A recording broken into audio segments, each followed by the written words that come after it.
I am wondering, is it working? There's Uh, something weird going on right now. Well, we're live. Can can people hear me well? I can hear. Yeah. Yep. All I right. can hear you Di fine. Was I the only one that didn't hear the intro? I mean, Yes, I heard sir. it. I heard it. I think you were Okay, alone in that. that's clearly a bad thing. My computer is crap. Well, as long as you Anyhow, can hear us, yeah, but should be I good. should have heard that intro there, but yeah, um, that's weird. Anyhow, how are you, Gray? Doing amazing. Happy to be here. Good times. Some bad movies. No spoilers. But other than that, good times. Bad movies. I already have quick guess. This What? week was rough. What What a about you, week! Alex? How are What a you week! today? I'm good, man. I'm good. I actually just saw Argyle like a few hours ago. I went to see it, and I have thoughts. That's all that I'll say. I have opinions. So I guess I'm the only one that liked it. I don't think it's a good movie, but I liked it. I liked a bad movie. Well, How are we can you, DC? start with that. Doing great. Um, I think we will start with Iron Man 2 because I think it's the only thing DC has seen, Yep. right? Yep. Definitely. So yeah, that was the idea. All right. But this week, when it comes to movies and TV shows, that's the one week where everything went wrong, except for the Halo TV show. Did you Well, have time to watch it, Gray? Sadly, I did not. That's the one thing I didn't get to. And yeah, I think I put it off. But yeah, hearing that you didn't hate it, I don't know. Maybe I'm a little bit more It excited to was see it, but I missed it. it was far better than anything we had in season one. I actually liked it, and I think these two episodes were solid. And this is weird. It feels like they fired every bad element in the show and they hired a brand new team. That's all it felt like. Okay, you're kind of Um, getting my hopes up, and it might not live up to that expectation, but Yeah. I'm sure it's better than one. Yeah. I think I, you're. I don't think we can I Go don't on. think we can find anything worse than one, to be honest. One is like rock bottom entertainment. We actually covered worse, but yeah, that's still rock bottom. jeez, this is shaping up to be a great show. Anyhow, usually I have all of my notes sorted out. Sadly, I still have my notes, but it's very messy. So I guess we will start with Iron Man 2 as I am searching with my notes. But before we talk about that, um, we need to hear your opinion on the Incredible Hulk DC. I know we read your Yeah. comment last week, but Yeah. now we need to hear it from you voicing your opinion. All right. All right. Like I said, in the comment, I do believe it's the best MCU film because of the fact that yes, out of all the movies, I think this film, The Incredible Hulk, captures a character from the comics very well. I think alone, and this is the second film in the MCU, and already they captured one of the characters perfectly. Shows how bad they wrote it off later on. Um, many of the characters pointless as they do not come back until a very long time, which kind of shows they had no idea what to do with the whole character. Glad that they even brought the leader from the comics. Um, this film was more style like the 1989 Batman or The Dark Knight, which came out the same year, and you can definitely feel more darker vibes, which makes sense because this is a Hulk film. And yes, Hulk stories are incredibly dark. And for those who don't know, one reason why the MCU sucks. Um, But even then, they were able to make it more MCU connected than really the later films did. That's why I think this is a great film. Plus, I have watched all of your takes on that final fight, and I'm the minority because I actually think that fight scene is incredible when you compare it to the later fight scenes in the MCU. Later MCU fights, they have like this grand finale, only to have a very stupid way of winning the battle, whereas this one is dark, intense, and straight up action piece. Plus, the character developments for the characters like Bruce Banner actually helped you learn more about the character overall. And I think Edward Norton is a much better Hulk than Mark Ruffalo. But that's just me. Like I said, my grade is just a 10. It's okay. It's okay to be wrong. It's fine. You're allowed. And I was like, that's why I'm always alone when it comes to my opinions on movies. I mean, one of my most recent reviews was The Mummy with Tom Cruise and Despicable Me 3, and I was pretty much alone because I gave those films like a 10 out of 10 as well. My grading, of course, of a 10 out of 10. And I also like Batman and Robin, so yeah, I'm always alone. Okay, I do like Batman and Robin. I'm with you on that one. I think it's very funny, and I think it's supposed to be campy and over the top and ridiculous, kind of like the '60s show. So I'm with you on that. I like it. So I'm now glad we are only two gray. We need to kick them out. I'm joking. But yeah, we will get into it eventually, so you will be able to defend your stance as much as you want. It's a very rough movie to defend for most people, but if you see it as a comedy, If you see it as a comedy, it's a comedy. Anyhow, so I will let you start on Iron Man 2 DC. Alright. So I remember watching this movie. The most recent time was in 2018, and honestly, when I was watching it, I just thought it was incredibly boring. It was so boring. It was like almost nothing was happening, to a point that you kind of just drove off. Um, the only good scene was the race car scene with Whiplash. That's the villain's name, in case anyone forgot. Yeah, that was like the only good scene because it actually was entertaining. There was actually a smart way of taking down the villain, and it wasn't just I am Iron Man, and I obviously have to be the most invincible character in the MCU because I'm the most popular character and all that. And it was none of that. It was actually a smart way.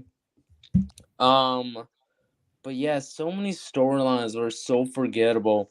Like the heart disease problem, which okay, that's not a bad storyline, but they handle it so poorly. It's like, and it's so forgettable. It's like,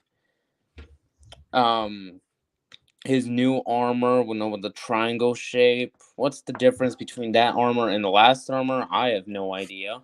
Let's see. War Machine's introduction. I mean, it was okay. Let's see. Any non-forgettable moments? I think that's it. And also, Thor's cameo at the end when they showcase. I think that was just the showing for things to go worse from here, and things get a whole lot worse when we get into the later MCU films. Overall, that's my thoughts. I have almost nothing to say. It's just so forgettable to a point that it's like even trying to remember because I have my mind on other stuff like Mortal Kombat, Street Fighter, etc. And it was like Iron Man 2 is like one of the least things. Is like one of the things I don't even think about half the time. Well, I'm gonna let somebody else take it from here. By the way, I'm so hyped. So, Alex. I can't. First of all, I want to say I cannot wait to talk about Iron Man 3 because I think I'm very much in the minority. I think this is the best of the Iron Man movies. But we'll get there when we get there. And then people judge me for saying The Godfather is a good movie that I didn't like. No, that's less of a hot take. I disagree, but less of a hot take. All right, so Iron Man 2. It's interesting because right now we're in the phase of the MCU like before it became what it's currently, which is an absolute mishmash of nothingness that just tries to please everyone without being art and without being anything. So that we're like they're kind of still exploring the style of those movies, and the directors still kind of have a creative grip on the movies that they're making, which is why it's kind of fun to rewatch those right now. As far as Iron Man 2 goes, there's a few things that I really like about it. First of all, I really like Justin Hammer, the character played by Sam Rockwell. So he's like the rival of Tony Stark, who also has his own weapons manufacturer.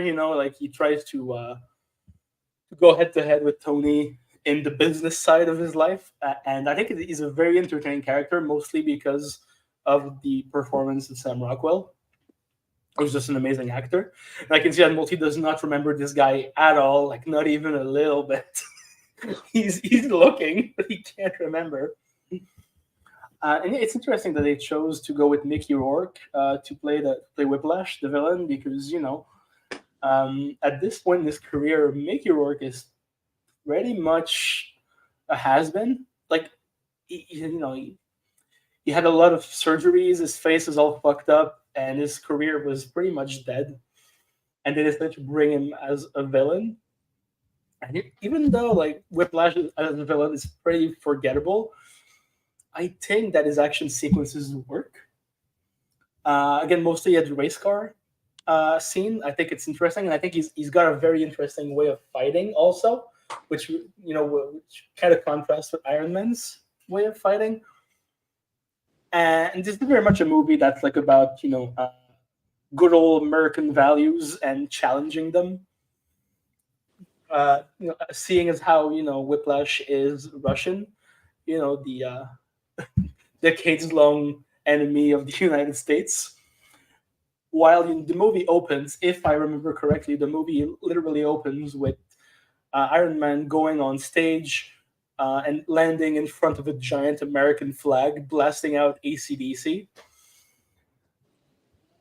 So I feel like that's kind of what the movie's going for, kind of challenge the American values of Tony, to kind of bring him even more out of his comfort zone, which is super interesting. And I also very much like the relationship that he has with Pepper Potts. Pepper is, even though Gwyneth Paltrow is an insane woman, Pepper Potts, I think, always brings something interesting to the table as far as her relationship with Tony goes, because she is usually the smarter one in the relationship in terms of, hey, don't be too rash, don't act like an insane person. She always kind of brings him down to earth, which makes an interesting dynamic. And I'm kind of sad that we don't see her as much anymore. I mean, at all, actually. But yeah, so I do like that dynamic. As far as the art thing goes, I get the idea. I get it. Like it's a full on metaphor for his values and his personality. But yeah, DC's right. It's not done super well, mostly because I don't think they give too much time and attention to it. Because instead they focus on the weird comedy with Justin Hammer and action scenes with Whiplash. Even though I said his name like a minute ago, I already forget it. It's just kind of insane. But yeah, I don't have that much to say about this movie either, because even though there's some shit I like, the rest is so forgettable. The rest is a nothing movie. And I don't know, to me, being like forgettable. Yeah, oh yeah, absolutely. Yeah, you're right. Tony does have an alcohol problem, but he never really addresses that, I think. Yeah, it's pretty much a nothing movie, which is the worst crime that you can commit as a movie. To me, like I'd rather hate a movie with a passion, but the movie having some trying something, trying some stuff, than just this kind of movie, which is just bland and made to profit and to please the largest crowd possible without making any type of artistic choice. So yeah, that's my thoughts on Iron Man 2. It's fine. It's okay. I feel you, man. I feel you. Now something really weird happened on my end. So I will let Gray go next on that one because I lost my screen. I mean, we can still hear you. We can That's still kind of see you. hilarious. Yeah, who needs a screen? But yeah, let me go ahead and talk about it. So I think I'm kind of in between where I'm assuming Multi is and where Alex is, if he's saying that this is his favorite one. No, my favorite one is the third one. Okay. Sorry, I totally misunderstood that. I was like, really? Okay. No, that makes way more sense. So yeah, like this is a very flawed movie. A lot of the same things that Alex and DC were saying on this, but there is kind of reason to it. So the first one was just like this huge blockbuster. So then Marvel announced the second one before talking to either Jon Favreau or Robert Downey Jr. They just announced in 24 months we're releasing this, which, wow, you're here twice, from the past and from the present. Yeah, so sorry, I'm freaking myself out. I'll stop looking at you. Yeah, so they announced it that this is going to happen in 24 months. So that would be writing a script, casting, actually shooting everything, getting the digital effects and the sets, everything within 24 months. Then they started dicking Favreau around with his actual like wages in it. They really tried to lowball an offer to him. So that took another 2 months to get him on board with that. And then they decided to do the same thing that they kind of tried for that first one where they didn't really have everything pre-written or anything like that. So they tried to kind of have everything happen on the set, if you will. There was a lot of improv, but they actually got the same dude who wrote this is the guy who wrote Tropic Thunder, Justin Theroux. Yeah. They actually had him on the set, and he was pretty much writing the scenes the night before, which is something that really doesn't tend to work out. I think it was really lightning in a bottle when they got it with that first one, but the potential for what this trilogy could have been is just so high, and that's what really upsets me most about this particular one. It's got so many elements that could be amazing, and just unfortunately Marvel, just not our Marvel, but the major studio, they just interfered so much, and they put so many elements that he needed to include in this. It's something that Marvel does later on, but they needed to set up the Avengers and they needed to introduce certain people and certain plot lines. And all of that just makes for too much. It is way too muddled. I don't think they need every single plot line that they have in here. I think that's most people's problems with it. I think, Sam Rockwell does have a ton of charisma.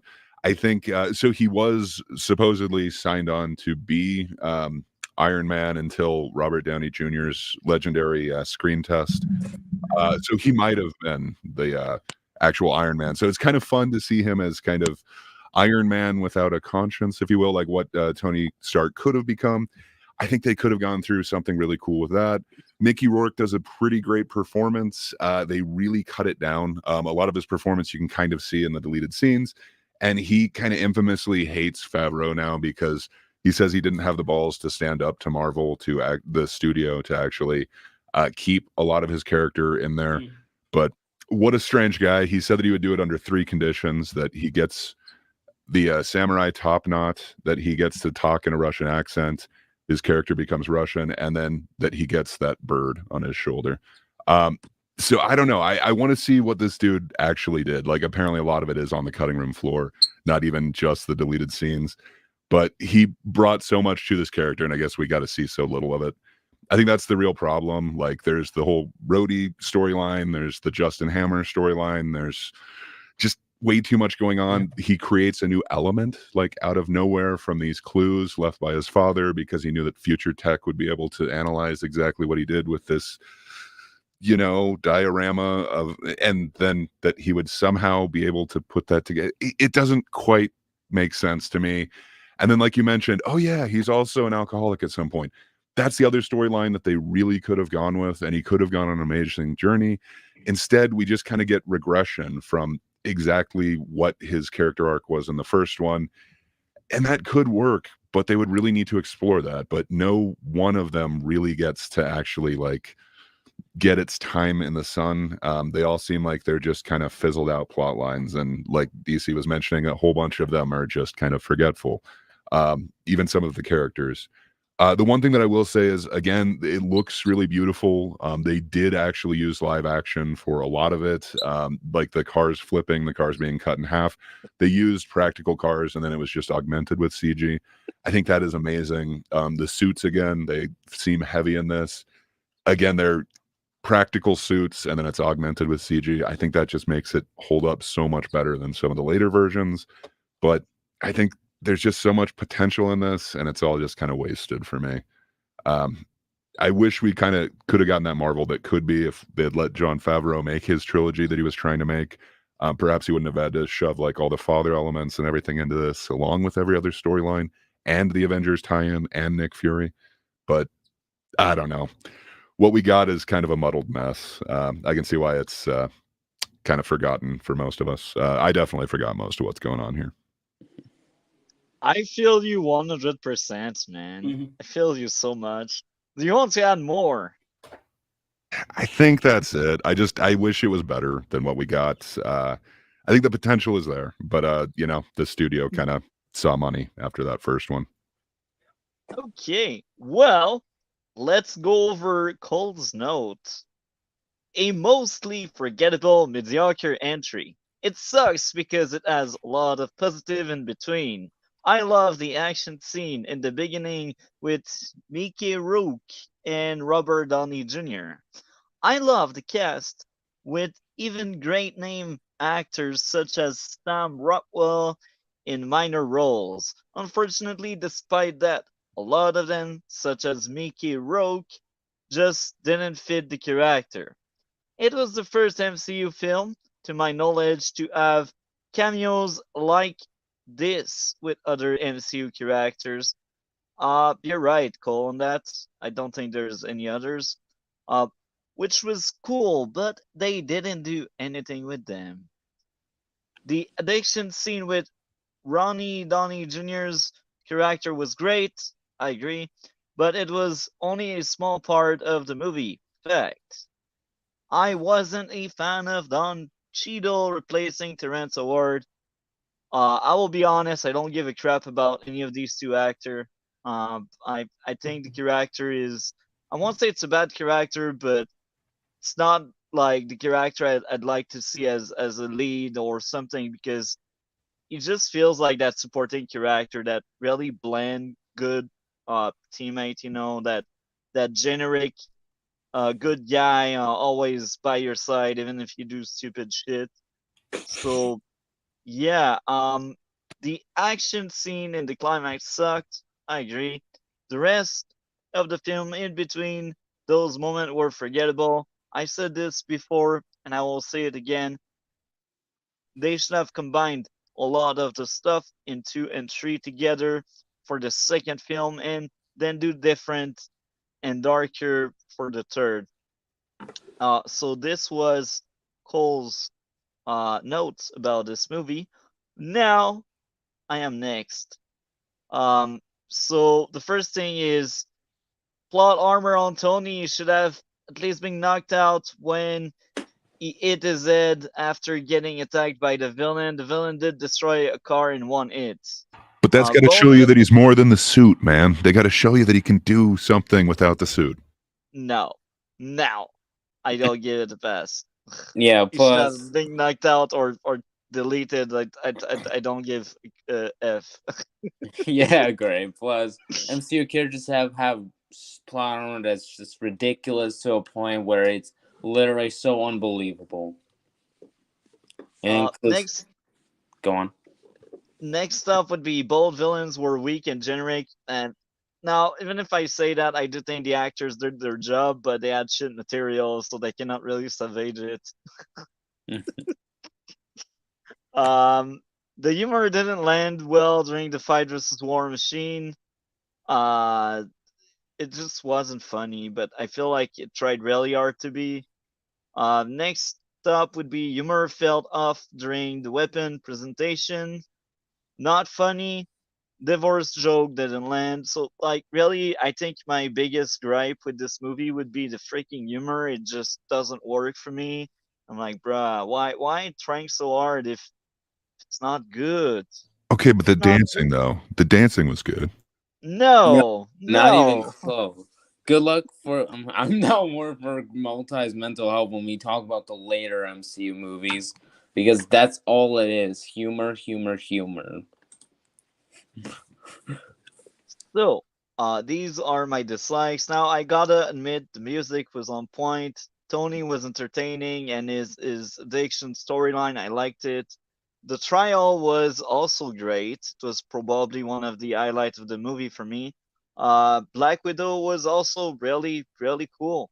I enjoyed watching her a lot, and I also liked how Tony kind of anticipated to kind of die. That was really dark and sad at the same time, but it did fit the story well, I think. Um, Again, the villain had charisma, even if they both sucked and they were both generic and they were not really memorable or great. They were entertaining, so I will give them credit where credit is due. Pepper, being smart, was entertaining. I can't remember what I referred to there. Um, at least they tried to flesh out the villain, even if it failed. Um, I also like how this movie brings back the old Tony that kind of went away by the end of the first movie, and now he's kind of back in the second one. It feels like it's part of his journey where at first he was like that, he changed, and now after he changed, more stuff happens to him, so he changed again. So that's entertaining, I guess. Um, Tony Deconstruction was really good. I liked it. Again, Tony was the best part of that movie, and that's a good thing. Anyhow, I still think this movie sucks. For me, that's a 5.5 out of 10. What about you, Gray? Yeah, it's got some pluses, some minuses. Like I mentioned, like visually, I like the style of it. I think I forgot to mention like the CGI computer, like whatever hologram things everywhere. I didn't necessarily like that, but the battle scenes and everything, like the people, the characters, the suits, they feel like they have weight. Same thing with the cars that actually flip around. There are elements though that were done really well. I just think there's way too much crammed into this one movie. I also forgot to mention the sound design. Like this is some of like peak Iron Man suit sounds. Like it sounds great. Like that suit, the suitcase one or briefcase suit. Just the entire like sound design on that entire suiting up process. It is amazing. There's elements that really work for me, but some that really don't. I think I'd give it like a 6.5. Sadly, there's too much and it gets forgettable, but I don't think any of it's done super poorly. It just is not as good as it could be. Just wasted potential. Okay. What about you, DC? What would be your grade out of 10? A 4. Okay. And what about you, Alex? Give it a 5. Like I think even though a lot of it is extremely forgettable, again it has some good elements. It's got some potential, and I feel like the bad and the good are pretty balanced. Yeah, so for me it's straight up 5, which is the worst grade you can give a movie in my opinion. Now, when it comes down to Cole, his grade was a 4 out of 10. So he liked it the least, I think. Well, it was actually like similar to DC actually, but Yeah. uh yeah, I think that closes off this topic there. So DC, what do you have going on your end of the internet? Well, I was making a video and I realized some few mistakes in it, so I'm gonna fix them. However, bad news, there won't be any video this week, just this week only. Because I was sick the entire week and I missed a whole lot of stuff. I want to catch up on all of that. Well, so yeah, so unfortunately, next week I should have videos coming up. Okay, well, at least it's planned. Yeah. So thank you a lot, DC. You're great as usual. Take care, and we will talk later. All right. Bye. So, I guess we move to the next topic. I am wondering which movie you guys would like to cover next. Well, I do have a lot to say about Argyle, but we can do that later if you want. It's up to you. I'm looking to my notes. Great, just double checking with you. You had time for every movie, right? Yeah, everything else is good to go. Okay, so I guess I'm looking to my notes, so we can actually go to Argyle because that one will be the fastest to find for me. So I will actually start on that one. Maybe I'm the most positive one. I'll I go don't know. next. Okay, so I will start by saying, just in terms of enjoyment, it was a 9. I liked it a lot. But again, I do think it's a terrible movie. So it's like the kind of case where, again, I liked it, but I think it's bad. So my first issue with this, and I'm sorry, I don't give that much detail on everything because I have seen it in theater and I note afterwards, so sometimes it's a bit blurry. So my first issue would be people cannot aim. That was probably early in the movie. Next up would be plot convenience, finding the thing by accident when hitting the floor. This I remember what it refers to. What They the were in thing the is. apartment. They were in the apartment, searching for the object, and then the guy randomly start dancing around, and then he hit. Oh, there's something underneath us, so they remove the plate of wood, and they end up finding what they were seeking for. Um, this I remember vividly because I was like, man, this is so convenient. Um, I get that they were searching for the object, but if the guy didn't dance on a very convenient way at the very convenient place, they would have never found that piece. That I will give you. That is the plot convenience that I will absolutely give It you. is, but at the same time, like that's his character trait or whatever. Like he dances like 6 other times in the movie, so like they try to make that a thing.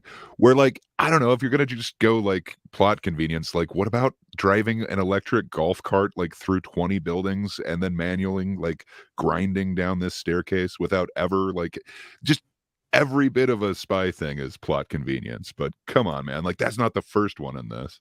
You'd be calling out like everything in every one of those scenes. Well, when it comes to the first one, I did suspend disbelief a lot, I will admit. But nah, the first true plot convenience for me is really like that shenanigans with the plate of wood. Um, Next up would be people cannot aim. So that's the second time. The next one, oh, that was early in the movie. The cold coffee scene didn't land at all because they thought the audience was stupid. So they were making a joke where, oh, if you lie, you will be like my coffee.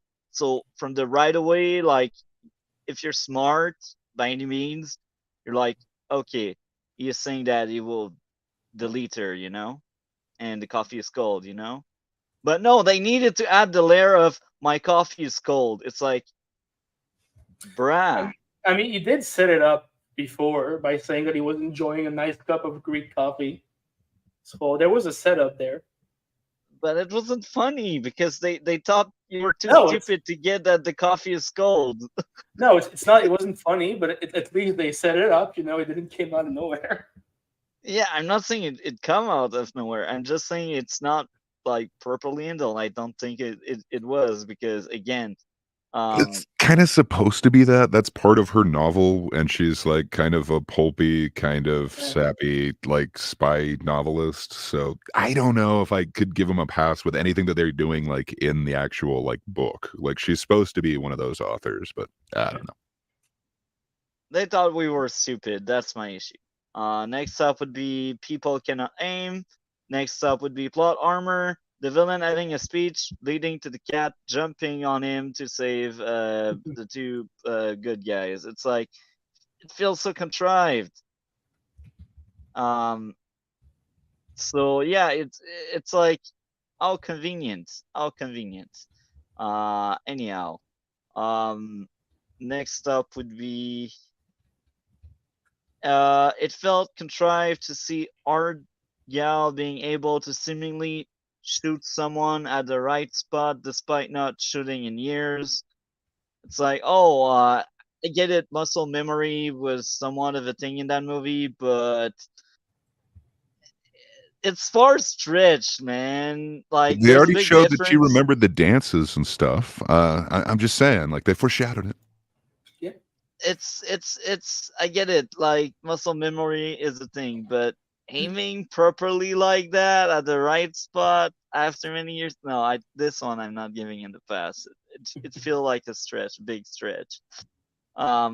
Next up would be Argylle skating on all was so over the top. I could not suspend disbelief anymore. I get it, it's slippery, but that slippery, hell no.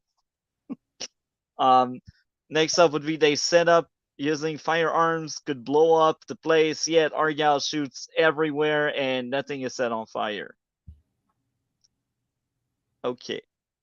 Next up would be plot convenience, the sidekick just happening to show up to save the day, without proper setup. Like, You you're know, a like, lot of your oh, problems seem to come from the novels that she is writing and that we see, which doesn't really make sense as a criticism because we are seeing what she writes, which is, a pulpy spy novel, and she decides what happens there.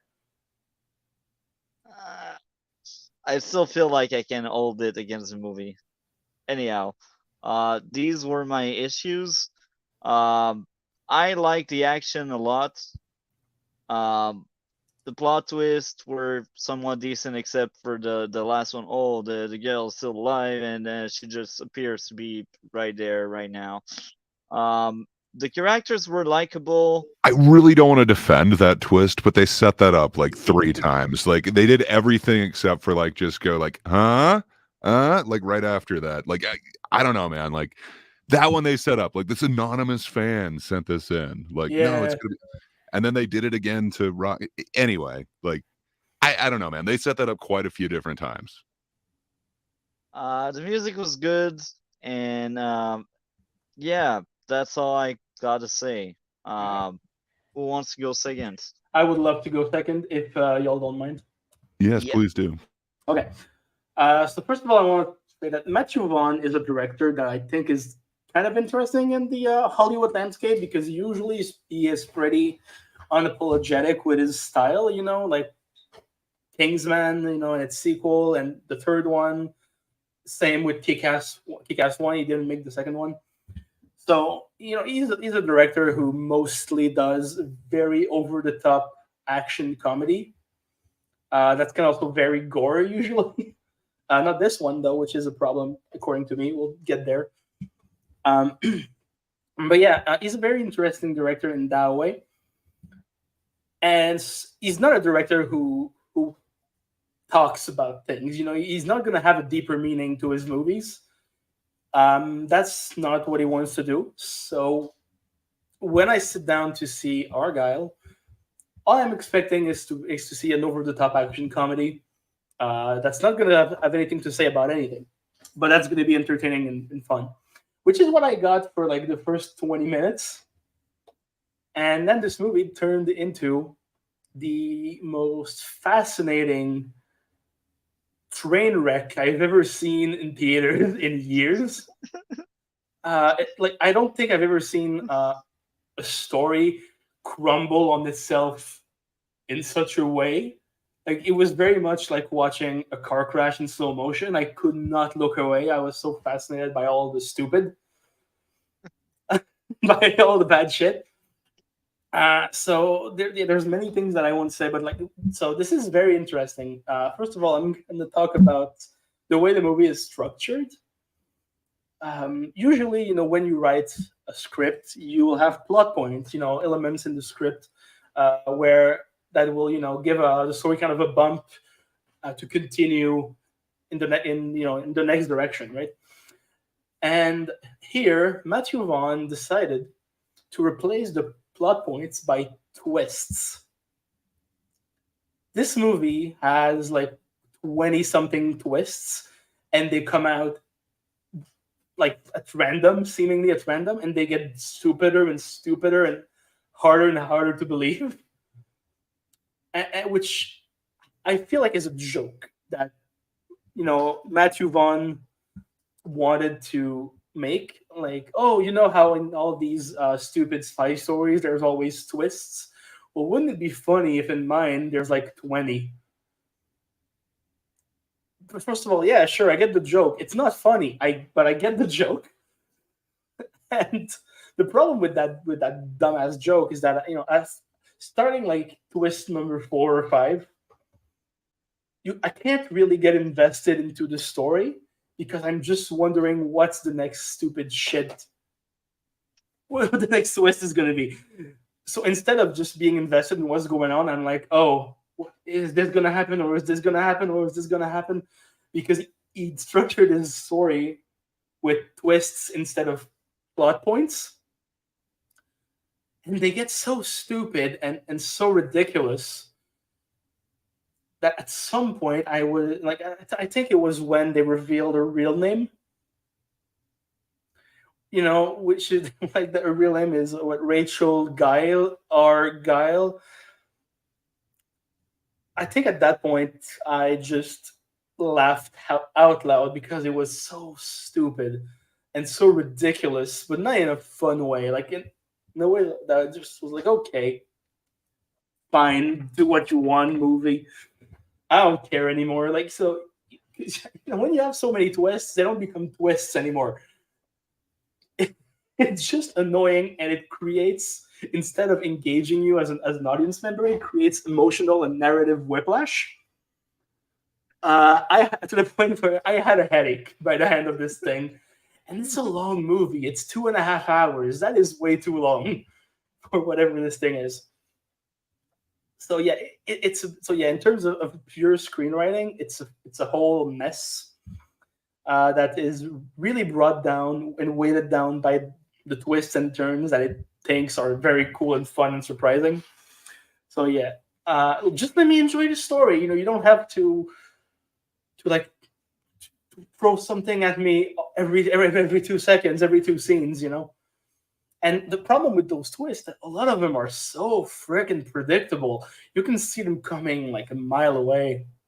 Like yeah, like I don't know about you guys, but I called most of them. Like, oh yeah, of course that is or parents are bad guys. Of course it's Bryan Cranston, which, by the way, Bryan Cranston, I think, gives his worst performance in anything in this movie. I did not buy him a second as this evil man who wants to take over the world. It was just not believable to me, and he didn't even seem to have fun. He just kind of was there for a paycheck. But I'm just saying, I don't think he was very good in the movie. And there's a very interesting way because the character of Ellie Conway suffers from panic attacks, which is where I'm going to talk about the action scenes for like the first hour and a half of the movie. So she has panic attacks when shit goes down, and the way she copes with those is that she imagines that it's just taking part. This is just in her book. It's just a scene in her book. That way she can cope with the reality of people being murdered all around her. And the way that Matthew Vaughn does this is that, so we'll have some POV shots from her point of view, and we will have match cuts from Sam Rockwell to Henry Cavill to kind of switch them. But the thing is, doing match cuts is very hard because you need to have the camera at the exact same position and every actor at the same exact position. The sets, the lights at the exact same position is very hard to do, especially in an action scene and especially in the Matthew Vaughn action scene where everything moves so fast. So instead of just doing match cuts, they have this fade to black that's supposed to represent the blink, which is there just to hide the fact that the match cuts are not very well done. And they do this for like I think the first 4 or 5 action scenes, and it got so old so fast. Like when you see this fade to black every 2 seconds during an action scene that's like 10 minutes long, you feel like you're having a seizure. I was so tired of this happening. It was so annoying. It got old so fast, and I hated the way it was done. I think, and that's a problem in an action movie when you hate the action scenes. It's a big problem. They did get better, later once she realizes that she is a super spy or whatever. So yeah, it's a very weird structure with some really bad action scenes in the first like half of the movie, even more than that. But they did get better. I really like the way they set up that big set piece where they have all the colored smoke and they dance as they shoot people. The way this is set up is very smart in my opinion because she's set up early on, Ellie, as being someone who cannot dance. And the first time she's asked to dance, she flat out refuses. The second time is when they're at the keeper's palace, and Rockwell manages to get her to dance a little bit. And this is like the third act. This is the culmination of that. Like in this case, dance kind of represents her abilities as a spy, and her her way of easing into that life, which I think is kind of a smart thing. And the way they set that up and paid it off with that action scene, I think that was very well done and very smart. And yeah, for me, it's the best scene in the whole movie. Well, that and the scene in the car right after we find out that her parents are evil. Where she's panicking. She just lost her parents. She thinks she's lost her cat. And she's crying in the car, having a panic attack. And you do have this really nice moment between her and Sam Rockwell where their chemistry really, really starts to show. And they do have chemistry. And this is the first scene where you really notice it. So to me, that was very well done. And I really like the way both of these actors portray their characters. You can say that Ellie is annoying because she's always scared and panicking, but of course she is. Everybody would be panicking in that situation. And yeah, I think that Bryce Dallas Howard kicks ass, does a real good job in this. So yes, that's what I gotta say as far as the positives go. What else can I say about Argylle? Yes, I want to talk about the cat a little bit because the cat is all over this movie. And Multi knows that I have a cat. I love this cat. This cat is my child. So I understand the love and affection for this tiny little fur baby. And the way they do it with the cat is very interesting because in screenwriting, there's a principle called save the cat. And save the cat it was coined by Blake Snyder, who was a screenwriter and a writer who wrote a book about screenwriting. Yeah, good book. Yeah, he called it "Save the Cat," and the whole principle is that if you to make your character likable, you have to make him do something good in the beginning of the movie. The example he gives in the book is saving a cat that's in danger. So you do that, you make your character save a cat that's in danger, and boom, he's instantly likable because he saved the life of a helpless animal. This movie takes this principle and does it literally. Like in every single action scene, or almost everyone in set, the cat is there in the bag on Ellie's back, and the movie tries to make you tense by making you feel like this cat is in grave danger, which is an insane way of understanding that principle because it's not supposed to be what it is. You're not supposed to just repeat it for the whole thing. So I thought it was super interesting they did that, even though it's very stupid. Mostly because, except for the payoff with the cat, scratching at Bryan Cranston's face at the end, this cat is pretty useless in the movie, other than being, there to be a stake in an action scene, that to not hurt the cat or to be a cute sort of comic relief. Also to sell toys and merchandise. I don't know. Did they make toys or plushies out of the cat? I don't know. I can bet you can find some. Probably. Probably. So yeah, that's the thing with the cat. But it's hard to care about this animal in the movie, and even me, who absolutely loves animals. And one of my pet peeves is that I hate seeing animals, in danger or being, hurt in any way, because I love animals. But in this movie, I didn't give a shit. I didn't give a shit because the cat is CG for 95% of the movie, and it's terrible CG. So not even once did I believe this cat was real in any shape or form, except in the first 20 minutes when you see him sleeping next to Ellie when she's writing. So, which brings me with my other problem. The CGI in this movie is god awful. It is garbage on so many levels.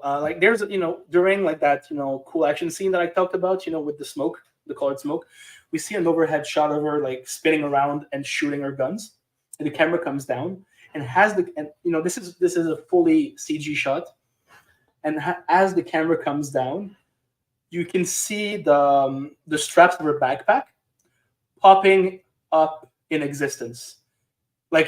In one frame they were not there, the next they are. They just appeared,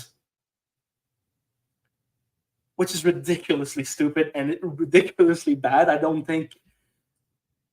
I think they had to rush the effects, because this is not the fault of the effects people. It is very much the fault of the studio, who forces a movie out even though it's not ready. I know, because I know people who work in the VFX industry, and yeah, that's basically what it is, So yeah, the CGI in this movie is god awful every time there's CGI, which is basically all the time. Yeah. Wait, I think there's more that I have to say about this movie, but if so, I will get back to it a bit later. Oh yeah, right. I did like the characters. I think they're fun. I think the characters themselves are well written. I think they're well developed, and I think that their arcs are pretty interesting, even with the shitty plot twist every 2 fucking seconds. I did kind of care about them. I did care about Ellie. And which is more than I expected from a Matthew Vaughn movie. So I am happy about that.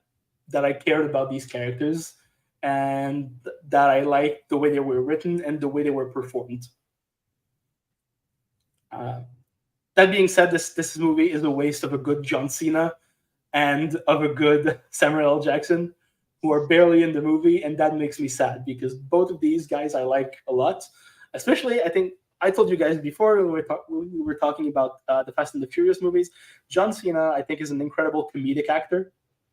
I think he can really bring it when it comes to comedy, and they don't really let him do anything in this, which kind of made me sad. But again, that's me. Not everyone likes him.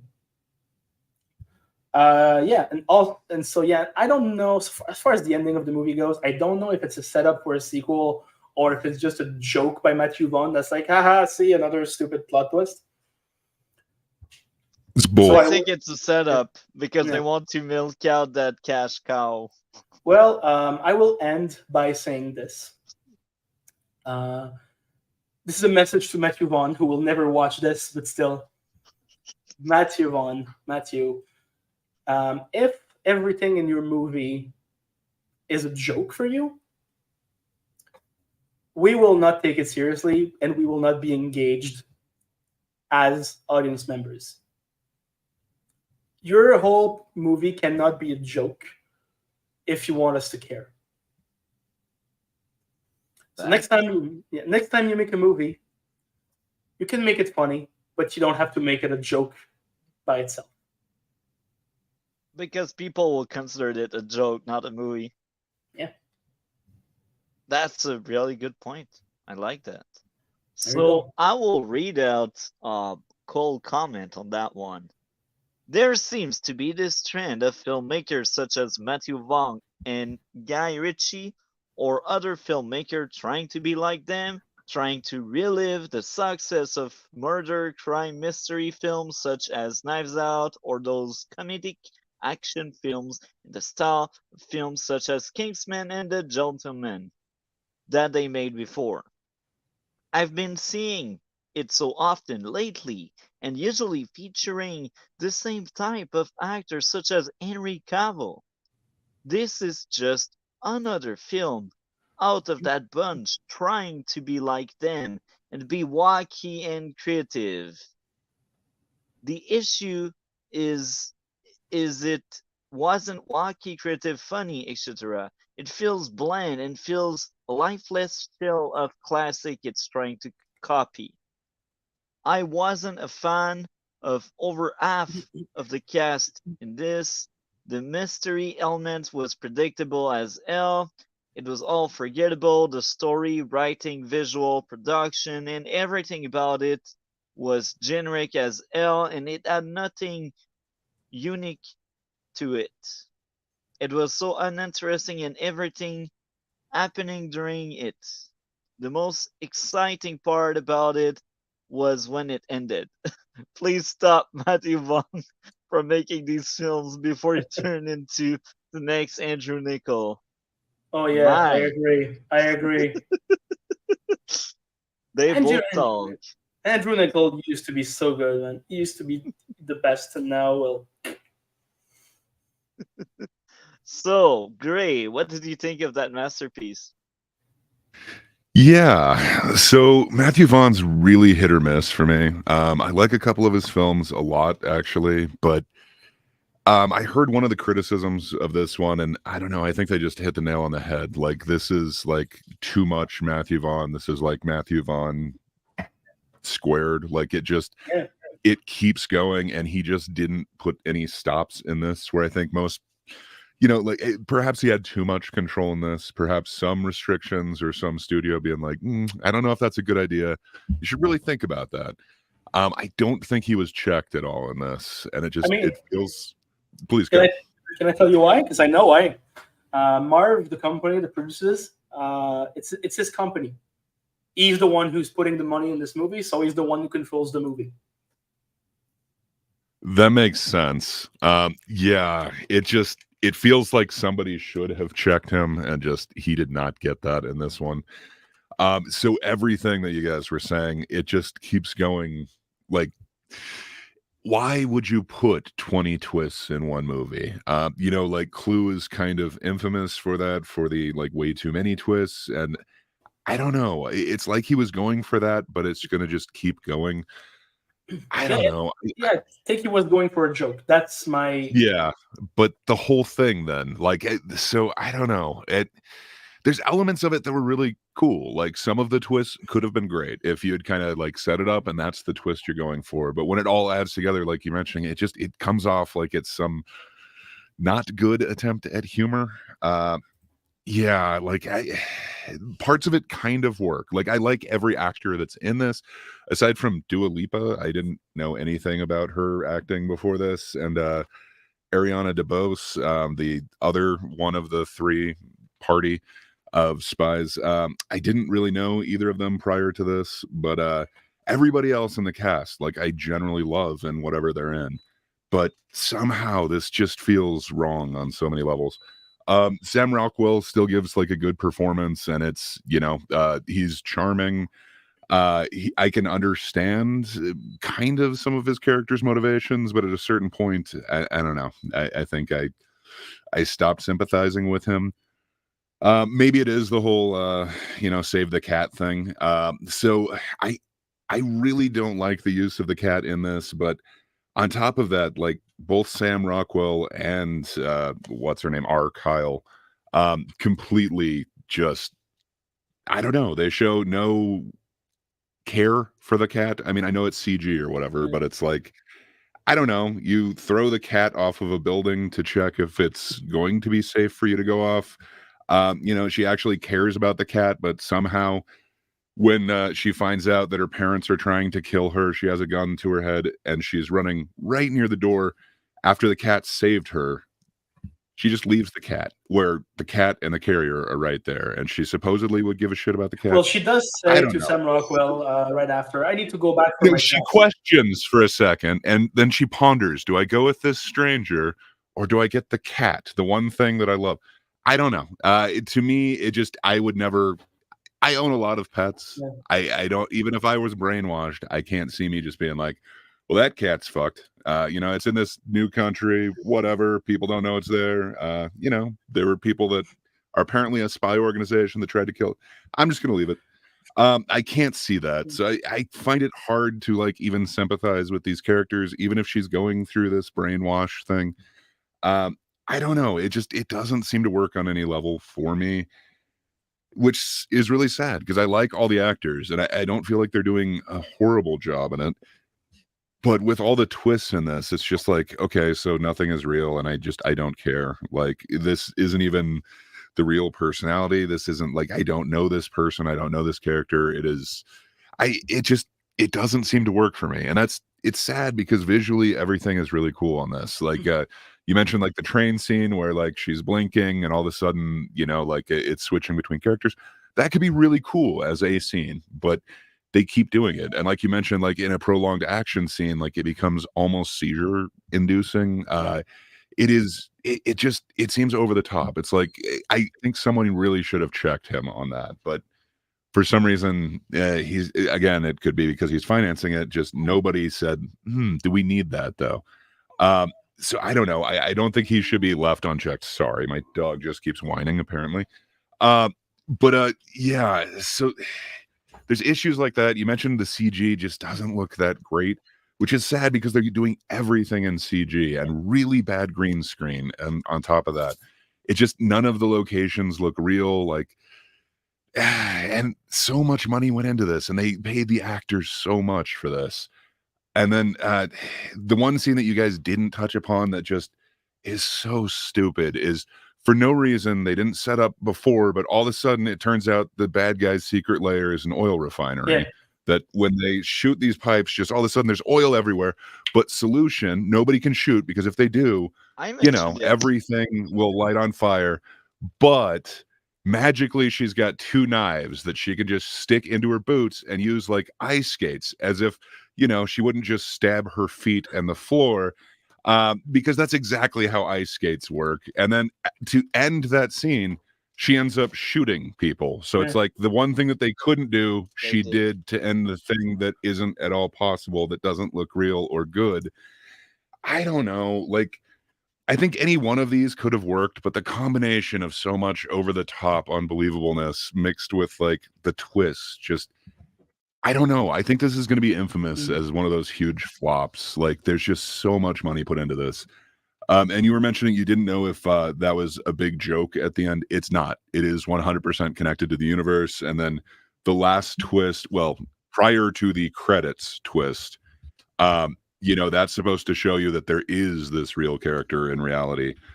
And now we're going to get the backstory or whatever. Perhaps in the next one, they think that he will be the antagonist in the next Kingsman, but I don't know. This may put a stop to all of that, but yeah, supposedly it is 100% tied to it. When he was asked, like, so is this the same universe? Matthew Vaughn said, well, it came from my head, so it's the same universe. So I don't know. It's been kind of confirmed in a bunch of different strange ways that this is 100% linked to the Kingsman and whatever that show is that they have coming out. So I don't know. I think this is going to be infamous, but for all the wrong reasons. It's much like the other one that we were talking about. I just think there's too much in it. It's just become super muddled. So, yeah, overall, I'd say it's a fail. But I do have yeah, some. that's pretty much I do have some things to add if you don't mind. So yeah, you mentioned the cat. You mentioned the cat a lot. The one thing that I want to say. So I think it's very sad that we don't really see a backstory with that cat, like why that cat is so important to her. Yeah, she's a spy cat. That's gonna be the twist in the next one. No, because like it could have been a very interesting connection, like to see like what this cat represents to her and why it's so important. But they don't do that. They just keep it as a mascot, which kind of annoys me. Like that, because like a pet, right? And it means something to the owner usually. Like my cat, who is sleeping in the next room over there. My cat was a gift from my best friend in the world, because she knows I love cats, and that makes my relationship with that cat even the more precious to me. She represents something, but they never did that with Alfie, the cat in this movie, which is very sad. I think they had a good opportunity to create a connection and to make us care a bit more about what happens to that cat. That's the first thing, and the second thing is this movie would have been better if it was a bit gory. Um, not necessarily because I'm a fan of like gore, but mostly because I think it would add to the joke that this movie already is. About spy thrillers and the stupidity of them.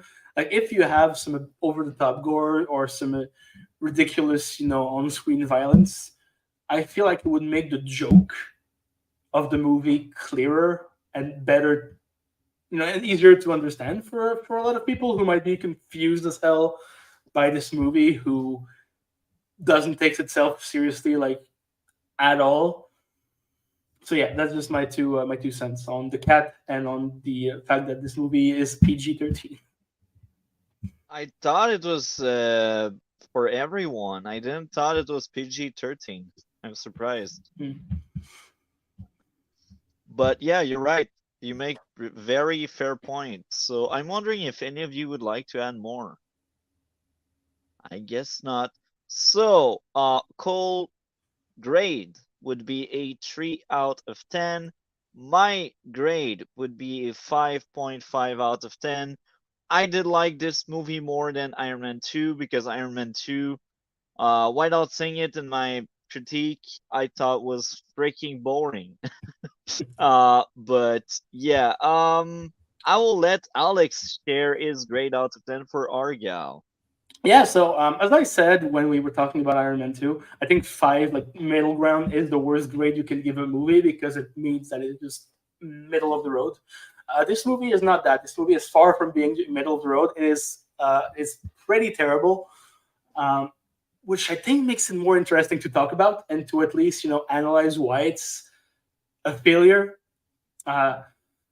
So for me, this movie is a 3 out of 10 as well. There are some things that I like, but mostly it's a pretty bad film. What about you, Gray? What would be your grade out of 10? Yeah, I think for all the reasons that both you, Alex, and well, I guess and Cole as well said, it feels like there is not as much good as bad in this. And it's sad because like every element of it kind of works, but when everything is put together, it does not work at all. I think it is going to be legendary, but it is going to be for how bad it is, how much it does not work. It is fascinating to watch this crumble, though.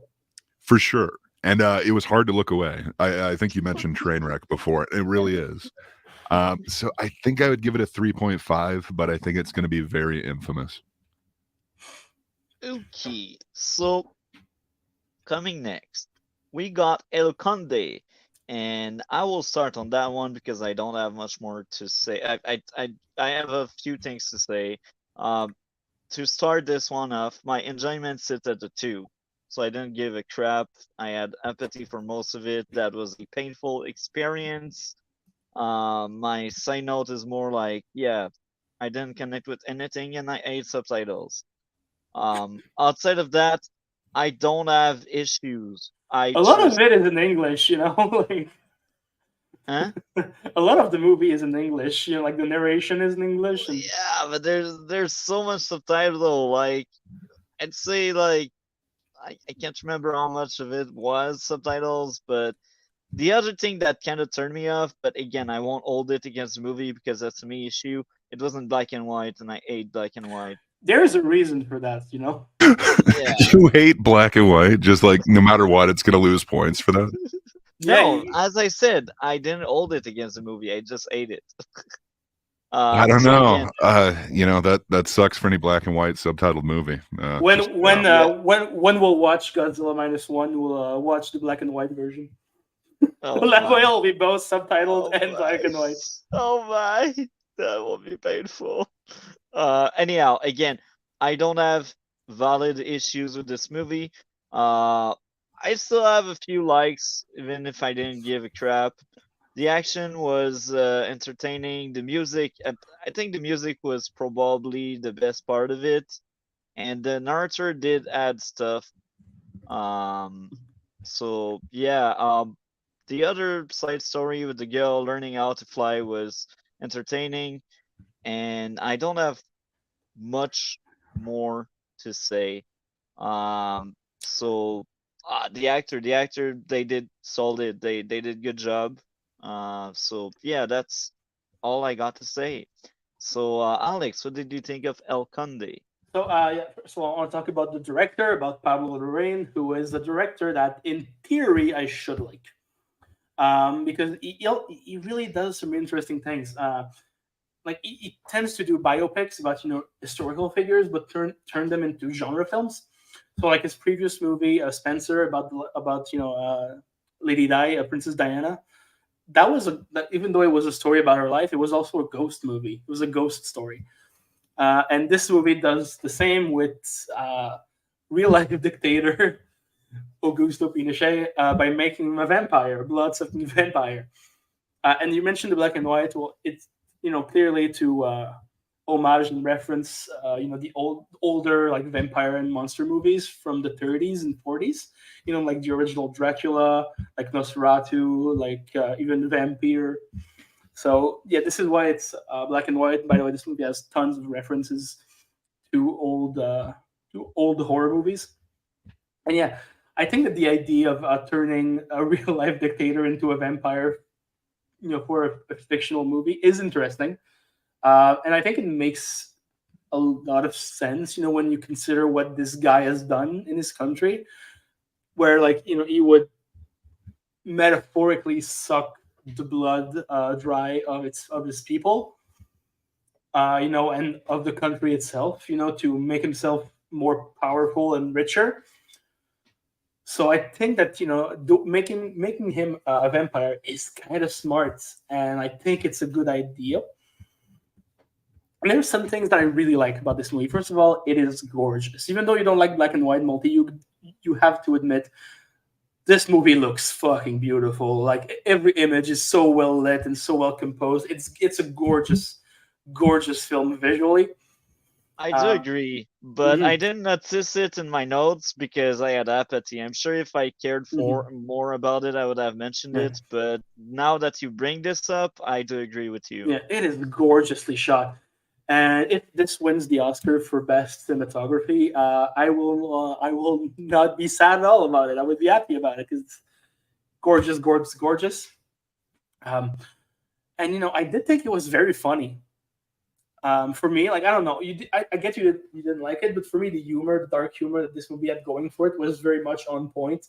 Like I don't know, for me, like watching this really old man in an army general's uniform flying around, to me, this is a very funny image just because of the absurdity of it. And for It Sophia, just didn't connect that much, man. I mean, I I, I I can't don't think you're see what supposed to. You're not I supposed to connect with dictators. That's a good thing you didn't connect. I get what you're trying to tell me, but Yeah. yeah, I just don't see it. That's fair, man. That's totally fair. It's a movie that's going to be a hard sell for a lot of people. I just happen to be a bit more sympathetic about it than you are. So yeah, I think it is very funny. For me, the humor was on point. Like the way they go about presenting all of these characters. Like, come on, that twist where the narrator is Margaret Thatcher, who's also a vampire. That is comedic gold right there. It is so funny. But I also really like the idea of having them of the family like bringing an accountant who is secretly a vampire hunter just because they want him dead to have the inheritance. I thought that was a pretty smart idea. It was kind of funny, but this movie does have a lot of problems. First of all, I will say, and I'm not the only one here. I think that the movie, I have no fucking clue what the movie's trying to say about politics, about about the country of Chile, about Pinochet himself. I have no clue because it is so confused in terms of its metaphors, and I'm not the only one. Like pretty much everyone that has seen this movie agrees on this point. They don't know what it's trying to say.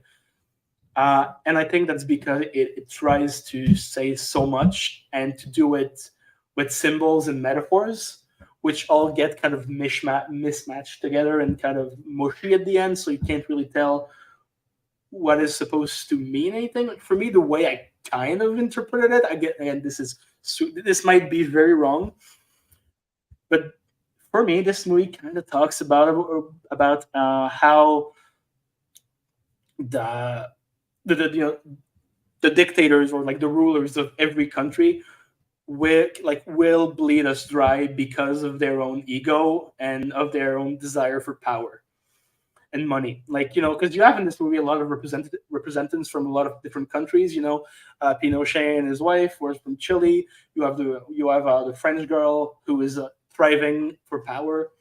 You have his assistant who is Russian, and when Margaret Thatcher, who's British. So you have all of these people from different countries who, by the end of the movie, kind of kill each other. So I think this is what the movie's going for. I think it's going for a representation of political warfare and how, in any way, shape, or form, powerful people will always be problematic for the people in the countries that they rule, and they do that by using real historical figures. Um, so I think that's interesting, but I don't know if it's what the movie is going for at all. That's just my interpretation of the events. And yeah, another problem I have with this movie. So there's this scene, this really long, this really long sequence where the the the French girl is interviewing Pinochet and his family, to talk about like his life and what he's done in the past, right? Yeah. Uh, and while that happens, we see him, going around and killing people. This scene is way too long, and it only exists to tell the audience who don't know who Augusto Pinochet is that he is a bad person. That is the only reason this scene exists, and it's way too long. Wow. Yeah. So yeah, I don't have that much more to say about it. I do really like the scene where the French girl starts flying for the first time. I think it is gorgeously shot, and that the music in that scene is beautiful. But yeah, that's about it. Like, I think it's a gorgeous movie that has really good ideas that it cannot quite put together in the end, which makes for a funny, beautiful, and interesting movie, but also one that is not very satisfying because of how confusing and unclear it is about what it wants to say. There you go.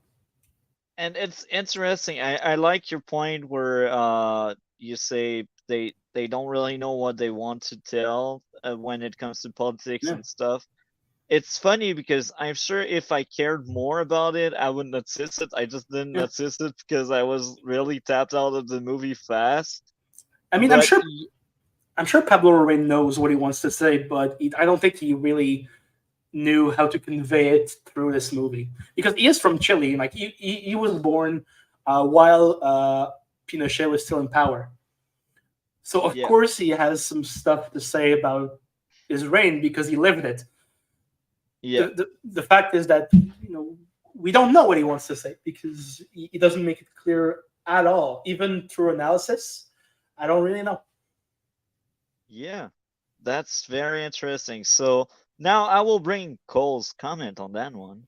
The premise of El Conde is quite unique and interesting as a what if scenario about dictator Augusto Pinochet, and if he was still alive today, using a real life figure like that and making a fictional vampire character like this involving it and involving real act he committed, but in the perspective of a vampire with a lust for blood, is intriguing and cool with many fascinating themes of fascism, capitalism, greed, etc.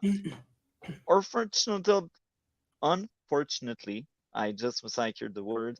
It feels like Pablo Larraín focused too much on the premise, then forgot to build upon that with the plot and story, the satirical comedy aspect. It was also going for feels lost, possibly because it's about such a dark thing where it gets overshadowed at the very least thought the performance and technically aspect, especially the cinematography, which is what it got nominated for, editing, sound design, etc., are stellar.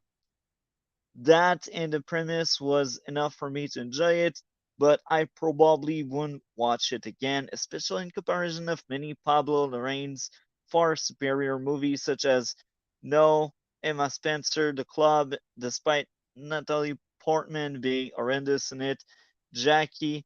So yeah, these are Cole's thoughts. I will let Gray go next. Yeah, so kind of going off of what all of you have said. Well, I guess except for Multi. It is just visually stunning. So this film probably affected me more this week than any of the other ones. It's definitely the one that I've thought about the most. Um, that being said, it didn't really connect, and I don't know. So it's like you mentioned Pablo Larraín, and like Cole was mentioning. No is one of them that I previously know him from, and Jackie. So No is like the third part in a three-part series, also about Pinochet that this guy has done. Um, he's mentioned a few different times that like Pinochet kind of inspires his art. And it would be difficult not to, have that influence in there if you grew up under a dictatorship. But I don't know, this feels kind of weird to me.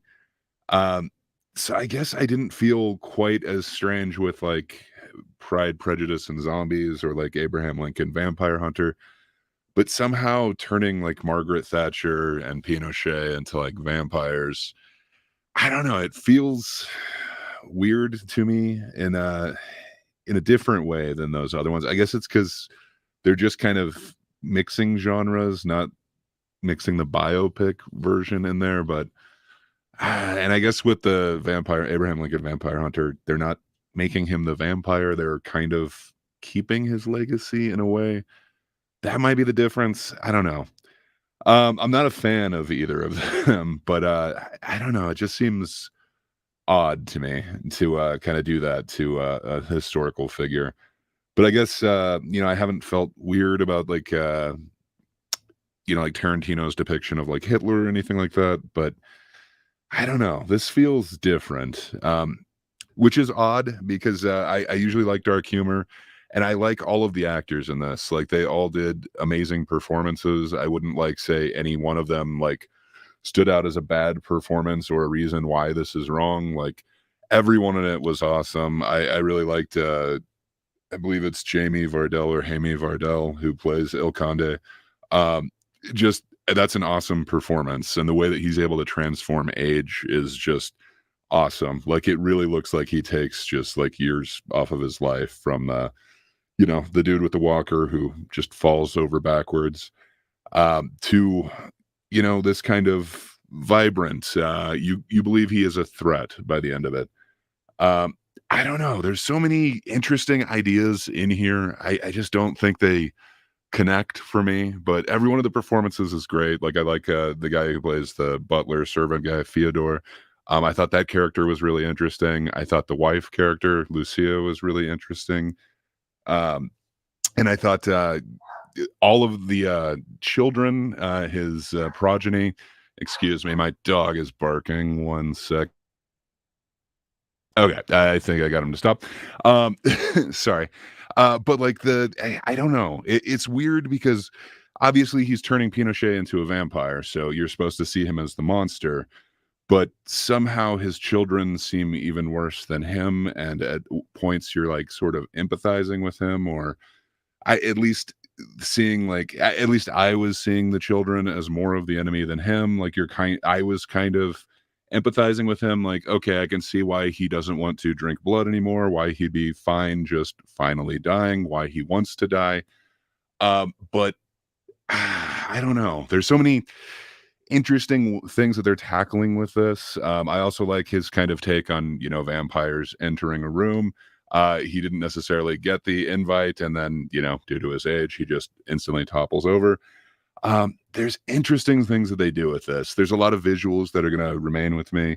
Like you mentioned, when the nun flies for the first time, that is amazing. When you see El Conde in his uniform flying, like, yes, it's ridiculous, but at the same time, it's just, I don't know. I don't think I'm going to forget that shot. One of the ending shots with the boats all loaded up, like, I don't think I'll forget that shot. Just visually, it's stunning. I can definitely see why it was, nominated. There's a lot of, emphasis on like the Hammer horror, essentially, era of horror. And it looks amazing. Visually, this is just so striking. It is the prettiest black and white movie I've seen in a long time. It just looks so amazing to me. Every one of the performances is great.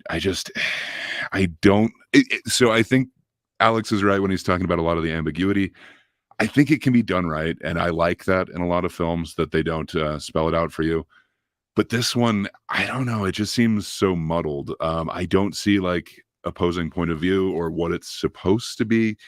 Instead, I see a muddled attempt to kind of leave it vague, but at the same time kind of paint, Pinochet and Thatcher as obvious monsters. But I don't know. It just, to me, it just doesn't land, which is really sad, because Cole also mentioned the sound design in this, and Multi was mentioning the music.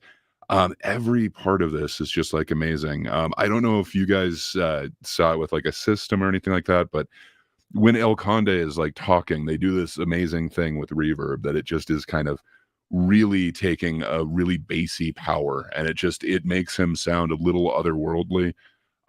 It's kind of amazing, and especially when he's talking to the nun, he kind of uses this power.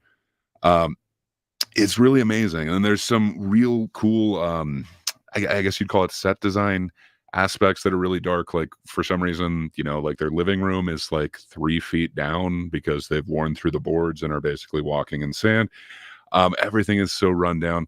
There's some interesting choices for this. The set design is just amazing on this. That guillotine, the town or whatever, but it's so confused and muddled. Like, so Pinochet stopped being a dictator, I think, in like 1990 or something like that. This is based, I think, in the 20 teens, but everything just looks so like 1800s or turn of the century, I guess I should say. Like, it feels confused, but definitely a choice artistically. I don't know. It just doesn't quite come together for me. So for me, it just, there's a little bit more negative than positive, but it definitely makes me think more than any other film has this week. I feel you, man. Do you want to add more?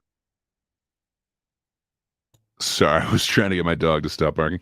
I think that's about everything. You guys have kind of covered everything else on this. Just, it's an attempt. I usually his films to me are kind of hit or miss. I can understand why he chooses the subject matter, but I can't help think that if this is dark comedy, the comedy could have come off a little bit better. If it was supposed to be a horror film, like I think they could have gone into the horror a little bit more. I just think it's kind of a mishmash of genres and like the somewhat biopic, but I just don't think anything quite landed the way that it should. So I don't know. To me, it's ambiguous, but not in a good way. Okay, well, I guess it's time for the score, starting with Cole. He gave this movie a 6 out of 10. As of me, I gave a 10 out of 10, even if I didn't really like it, since I could not find issues that are not me. I could not, like, knock off points because of that. So, this is a 10, even if I don't like it. Again, my enjoyment was a 2 or a 3, but the movie is a 10 because I could not find issues on my own. What about you, Alex? What would be your grade out of 10? Well, again, I think it's a gorgeous movie. I think it's very funny, and I like what I think it says about politics and well, geopolitical conflict. But it's just too confused by itself and a bit too up his own ass to be fully great. So for me, it is a 6 out of 10. And what about you, Gray? What would be your grade out of 10? I think for almost the exact same reasons, I would go 6 out of 10 as well. It's really going to stick with me. I'm still thinking about a lot of the shots in there, but I don't know. I don't think it was executed the way that it could have been. Again, the potential is just so much greater than the actual end product. I think for every reason that Alex just said, yeah, I'd also give it a 6. And as I am watching the notes Cole sent me, I just remembered we got American Fiction this week. And that movie I actually liked a lot, but that won't be the next topic. The next topic will be Flaming Hot. Um, so, oh my, that will be funny to cover. Just double checking, both of you have seen it, right? Okay. Yeah. I've seen it. I've seen everything this week, so no worries. Okay. So I will start with Cole's comment. Flaming Hot, terrible, pointless film. Even worse than Coke beer, if you know what I mean. I won't like mention another word that you two may dislike, but I think guys kind of picture what movie he refers to. This was nominated for Best Original Song by someone who gets nominated every year and has like 16 nomination and 0 wins. My, that's savage. Wow. They get a participation trophy. And Oliver's song suck ass and are in garbage films. She must have some dirt on the Academy or something. Go! You go raw here. Almost everything about this movie sucks. The comedy sucks. The acting sucks. The production design sucks. The filmmaking and lighting sucks. The writing sucks. It tries to be funny meme about a funny topic while being an inspirational American dream story and being inspirational toward Latinos, but it fails at being all of those things and just comes off as fake effing corporate advertisement film for the product and for rich billionaires. This was a complete waste of time. But the worst part of all is that the entire film is BS from the beginning. The person it's about who claims all of these things have basically been proven as a liar by now and didn't do any of this or invented it. Yet they still made a film about this BS story for whatever the reason. At least Mr. Beer wasn't trying to make believe its story was true. That's some really interesting thing. You see, this is why I usually take everything out of their context. What I mean by there is if it's about a novel, I won't mention the novel, or maybe I will, but that won't affect my experience with it. And this goes back to like Halo last week. I gave two scores, one if it's Halo, one if it's just entertainment. Um, so yeah, Cole didn't like this crap, and I didn't like it either. But my 8 wasn't as much there, but I will feel and sound like a broken record. I had apathy with that one. I didn't give a crap. I don't know what happened this week. I will admit. That's just because you're racist, you know. It's I will admit. It's a factor. I, I um American Fiction. I enjoyed it. I think that's the best movie we had this week. But damn, these movies are. Oh, I don't know why. So I had apathy. I didn't give a crap about Flaming Hot. And I even have less things to say. So my first issue, the opening monologue broke my brain for 5 minutes. Characters are forgettable. The Ammon part tried hard to be funny, but it wasn't. Plot convenience, the main character being nearby the phone when it rang, and he got a big deal or whatever. Which time? It was just passing by with his cleaning Yeah, dude. thing. By the way, if you give if you remove a point for every not funny you're gonna say for this thing, it's gonna end up being like negative 100 for you. I will be honest.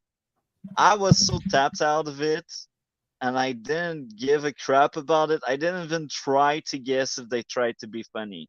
So maybe that helped the movie surviving and keeping points. But I was so tapped out. Like I'm telling you, like my level of apathy, like entertainment wise, this is worse than El Conde. This is probably like a 0 or a 1 entertainment wise. But that's a factor for sure. Because sometimes like when I care about something or when I watch something and I don't really have apathy, I find more issues because I'm more focused on what's going on. But here it was like the music playing in the background, you know. It's like how much care I had with this movie. Um, I hope it will be better, Cole. I really hope. um, but yeah, okay. So these are my issues, and again, I can bet if I am more focused, I would probably agree with Alex and say it wasn't funny because I did found a lot of things weird and not funny, but I just didn't care. I just didn't care. um, so I still have a few things maybe to use to maybe defend it. The job interview was entertaining at least. The engineer guy was entertaining. Uh, they were able to show how time passed. That's decent. And unlike Cole, I did thought the music was okay. Not amazing music, but it was okay. It did the job. Like, oh, look, music. Um, I admit the power fantasy was well made when we get to see how he was seeing himself and how others actually have seen him doing his speech and meeting these people. Um, but that's it. I have nothing else to add. So I will let Alex or Gray go next. I'll go. Yeah, so this movie is the cinematic version of a Reddit story by a 13-year-old who ends it with, and then everyone clapped. Uh, this is what this movie is. It's a movie that is complete bullshit in terms of the story that it tells as a true story. Yeah, but yeah, Cole already mentioned that, but I think it's important to say that none of this shit happened. At least not the way that this guy said it happened. And from what we know, it didn't have anything to do with the invention of the Flamin' Hot Cheetos. Like he would just happen to be working at that factory at that time, and not as a goddamn janitor. By that point, he was a mechanic. Like the only real part is that he did become friends with an engineer who did teach him how the machines worked, which led him to becoming a mechanic and working on the machines. That is the only true thing that this story says. Everything else completely made up. Like, come on, do you believe a single second that they got people excited about Flaming Hot Cheetos by having literal criminals come in the factory to steal chips and give it to the community for free? Like, nah, none of that shit is real, and I think it's extremely obvious that none of it is real, which is funny because it's based on the book by the real guy. And if this movie is anything to go by, this is probably a very badly written book. Fact. Yeah. Also, this is American actress, Latina American actress Eva Longoria's directorial debut. This is the first film that she's directed, and it's probably going to be the last one, also. Because as much as I can enjoy her as an actor, I don't think she's very good at directing. I don't think behind the camera she can do a lot, because the way this movie is shot is very bland. Like filmmaking, is a visual art, right? You tell a story with a camera, with editing, with all of that. But this movie could have been, you could just listen to the audio and you would get the whole story, because this movie doesn't use the visual medium of cinema to tell its story. It's just dialogue, dialogue, dialogue. To the point where I wonder why this is even a movie. I mean, it's true. You do have to I use the agree. camera. That's why I laugh. That's why I laugh. So you know what? I will knock off more points because I agree with everything you said. Now, this is where I will become a bit more generous than you and Cole, because for me, even though I said like not funny, some of the humor did land, and that's because I did find the two main actors pretty likable. I think that even though this is not by all means anything really good, I think that they did what they could, and I think that they did a pretty good job. I think they do have charisma, and I did end up kind of enjoying this character, this fake character based on this liar that is the real Richard Montañez. That goes a lot. That goes mostly because of Jesse Garcia and Annie Gonzalez's performances. I think they're pretty good and they're pretty fun. And also it's just me. I love myself a good Tony Shalhoub, who plays the boss of Frito-Lay and PepsiCo. He's an actor that I really, really like, and I'm always happy to see him show up in anything. So just seeing him right there was kind of a treat, But this is a movie that's hard to talk about because it's not good, but it's not like awfully terrible either. I don't think it commits that many cinematic crimes that it deserves to be shat on the same way that an Argylle deserves to be shat on, or a Cocaine Bear. I did like it. I did laugh at some of it. The music was bad. I don't know why this shit is nominated for an Oscar. Which is the only reason I watched it other than doing this podcast. But it's weird because I watched it yesterday and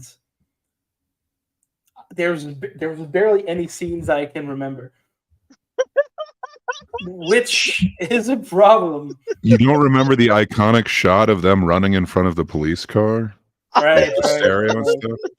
Right. And also, plus, listen. So, I am not Latino by any means, at all. But I kind of feel like this movie does a disservice to the Latino community as opposed to empowering them, because I agree.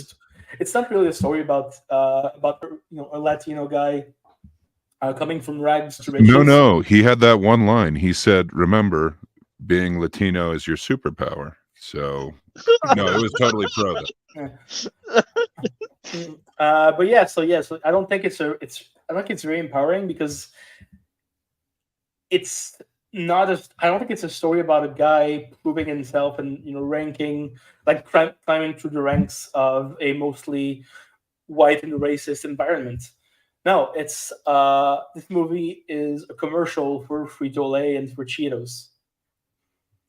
I Uh, agree. it just uses the Latino community as a tool to make itself look better as a commercial, which is very manipulative and very dishonest. I agree. I cannot add more to this, man. I you speak the truth. Yeah. But again, I'm white. Maybe I'm wrong about how the Latino community feels about this, but that's what I kind of picked up from it. And I will end this movie that the real guy is a man who is who is pretty bold in his life choices, mostly because of this god awful mustache. Thank you very much. That will be it for me. Good points. Good points. So I guess we will let Gray roast it next. Yeah. So, flaming hot. Yeah, I think the tagline for this one could have been "pile of garbage," just flaming hot pile of garbage. It is not good, which really sucks. So, like Cole, like Alex brought up, this guy, he definitely did not create Flamin' Hot. So first off, it was already in production. It was already being distributed to like corner stores in Chicago, and that was where the actual test market was when this whole thing went on. But there are elements of truth in here, which is kind of apparently his biography. And yeah, when Frito-Lay was contacted, they definitely confirmed that no, he did not. He was not involved in Flamin' Hot at all. But there are elements of his story that are true. Like Alex was mentioning, he did work his way up to like a mechanic or whatever. And Tony Shalhoub's character, now I'm forgetting the actual dude's name, Roger Enrico, he was the president of the company, but he wasn't the president of the company till like a year after Richard Montagna said that this thing actually occurred. When he bases it in his actual the biography, it just is, it's not correct. And he definitely didn't use gang members to actually make Flaming Hot a success. However, he did actually use Tupperware parties to help launch an additional brand that they have that was Sabritos, which is more Mexican influenced snacks. But he does have some credit in Flamin' Hot popcorn. So literally just taking the Flaming Hot thing that they already had and putting it on popcorn. It's very strange. He took credit for a lot, and it doesn't seem like he deserves it. And he didn't get called out at the time, so he's become like a public speaker now, a motivational speaker, if you will, that anybody can do it. It's interesting. I wish they had gone with his actual story. That could be an actual interesting movie, like It could be somebody way who more kind of fakes interesting. Yeah. that. It seems like that would be really cool. But instead they went with the fake version of it. I did check out, some of the guy's real, motivational speeches, and he has charisma. He's interesting to watch when he speaks. Too bad that they went with a fake story instead. For sure. And that meeting that he said that he had in front of 100 of the execs, they were able to track down 20 of them, and all of them said they would remember that if it happened, and it did not happen. There is no way that this actual story happened. But I mean, that seems like that would be a really interesting movie or biopic or whatever, like kind of involving that controversy in it or whatever. Instead, we're just given this horrible version of it that seems super horribly written because it's not real. Like it comes off generic and done before, and that's because he's stolen it from everywhere else, just like he did this story. It feels like all the jokes are completely stolen. Like I've seen every one of them before, from like, the kid enjoying hot food, but it's being too hot for him. Like almost every joke that I've seen in here, I've seen before. Like Alex mentioned, Tony Shalhoub is pretty good in this. I actually don't hate him as the Roger Enrico character, but almost everything else, like Matt Walsh, he played the whatever you call it, the floor manager, the boss. Yeah, the floor manager. I usually love that dude. He's hilarious in whatever he's in, and when they let him improv, that dude is like amazing. I don't know, even any joke that he was involved in this one, it just seemed to fall flat for me, and it felt like I'd seen every one of them before, and they really went heavy on the stereotypes and using the stereotype as a joke, but it didn't land, and it felt also stolen. So I don't know, just every part of this didn't work for me. Apparently even Jesse Garcia, the one who played Richard Montañez, he had never had a flaming hot anything until the production of this towards the end, when they actually had the seasoning in their factory or whatever. So I don't know, even that seemed inauthentic. Like it really didn't seem like he was, the one to actually make this. But I don't know, even that, it seems like, even his story, he's stealing these flavors that are traditionally out there. It's not like he created something. I don't know. It rubs me wrong. And then, like you mentioned, this is, it's Eva Longoria's first directorial, well, possibly only directorial, venture. I think she didn't quite figure out exactly what she wanted visually. There's a lot of styles that felt like they were ripped off. Like, I don't know, that whole entire first 5 minutes that blew Multi's mind. It just stylistically, it goes a bunch of different ways to where it's just like the bad green screen of them running in front of a cop car. Just everything about this seemed to be done. I don't know. It seemed like an offensive way to me, but I usually like comedy, but this just felt like, I don't know. I think it's just the inauthenticity made it come off as offensive to me. There is no redeeming value in this one that I see. Like the music wasn't over the top, like it wasn't amazing, but maybe that's where I can go. The sound wasn't horrible. Visually, I didn't like her choices. They are very forgettable, but the ones that I do remember, they just were jarring and kind of stood out. The weird editing choices, the way that they kept kind of, there were a bunch of different like kind of shots and cutaways that she added into it. It seemed to really detract from any sort of enjoyment in it. I don't know. I think this one's also going to be kind of infamous if anyone remembers it at all. But yeah, I think there is potential in this story that there could have been a really cool biopic, but I don't think they did anything interesting with this. Everything just seems stolen and done before. They miserably failed. And it's funny, after hearing all of your thoughts, I actually knock off more points because I agree with everything, and I feel like I was way too gentle because I didn't give a crap. With that being said, my first grade I basically gave was a 6.5, which is still kind of bad already for me. But after like everything that was said, I agree with everything. It's now a 4 out of 10. That's a really bad movie, and I'm glad I'm not crazy to think some of the things you guys mentioned without necessarily writing it off as notes because I thought I was crazy. Anyhow, that's a 4 out of 10 for me. What about you, Alex? It's gonna be 2. Okay. And what about you, Gray? I'm actually splitting the difference. I was going to go with a 3, so right in between you guys. And Cole grade was a 1.5 out of 10. With that being said, I'm glad we get rid of this crap. That was a bad movie. So coming next, Rustin, and I will let one of you start on that one. I will be right back.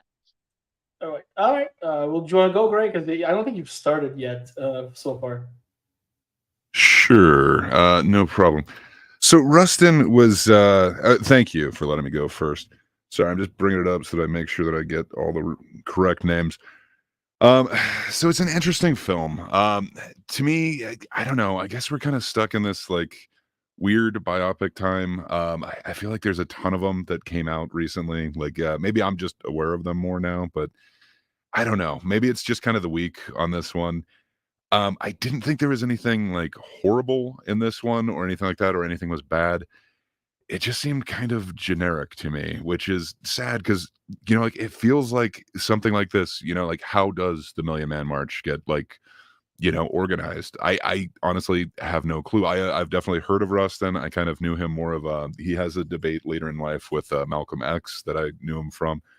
But I didn't specifically know this is what he did during this time. So I thought, like this is really an awesome story. I think there's a lot that I could have learned from it. I don't think it really kind of tackles that. Like it kind of talks, he talks to his people. He's like, okay, what have I always told you? Be precise with details, details, details.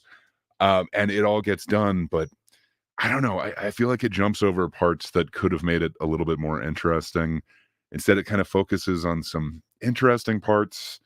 A lot more on kind of this one character, the guy who starts volunteering, who has the wife. I don't know. I guess that's kind of interesting, but I don't know if that's like a pivotal part in his life where I feel like there is more of what he actually did that would kind of get me more involved in this. Instead, I don't know. I feel like I'm being a little bit harsh on it. It is an amazing performance by Coleman Domingo.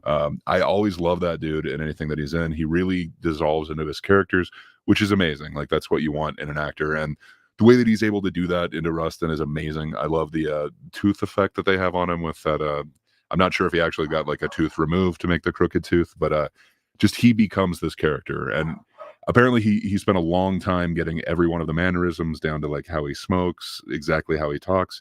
It is amazing. He becomes this character. I guess I just wanted more of, what he did during this time. I wanted it to mean a little bit more to me. I like a lot of the performances that are around him as well. I thought Chris Rock was okay. I think they could have made him a little bit older looking other than just gray hair, but still I thought his performance was kind of understated. I didn't hate that. I thought Amal Amin's MLK was just like amazing. I thought that dude was great, and it has a bunch of amazing, and Jeffrey Wright again is just like amazing in everything that he does.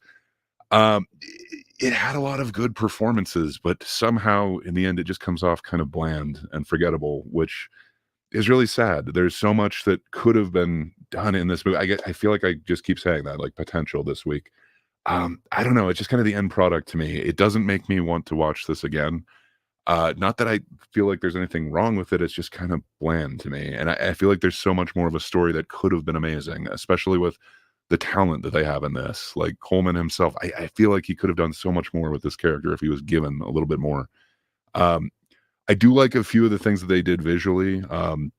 There's a couple of pull-ins where, like when his arrest record is being put over the radio, it definitely does some pull-ins into his face that are kind of amazing. And then it does that show don't tell. Like it's like 3 seconds of a cutaway, and you know exactly what happened.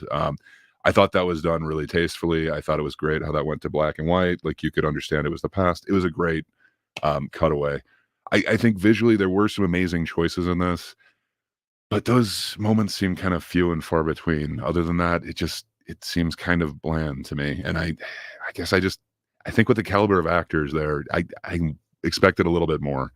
I was really hoping it was going to be amazing and I was going to love it, but sadly, it just kind of seems average to me. And I think I'm going to probably forget a bunch of it really soon, which is sad because I think it was quite a big endeavor, if I remember right. Both of the Obamas had something to do with the production on this as well. I don't know. I guess I was just hoping for something a little bit more, I don't know, hard hitting than this. Instead, it just kind of it seems bland to me. Maybe I'm wrong in this, but I don't know. It just I feel like it's wasted potential yet again, which is really sad. I think every actor in this is just amazing. But yeah, I think the end product is not where I want it to be. I get you, man. I fully get you 100%. Do you want to add more before I read out Cole's comment? No, I think that's it. I think I'm just repeating myself at this point. I really wanted to like this, and I don't know if I do. Okay, so Cole comments on Rustin is another mediocre film to me.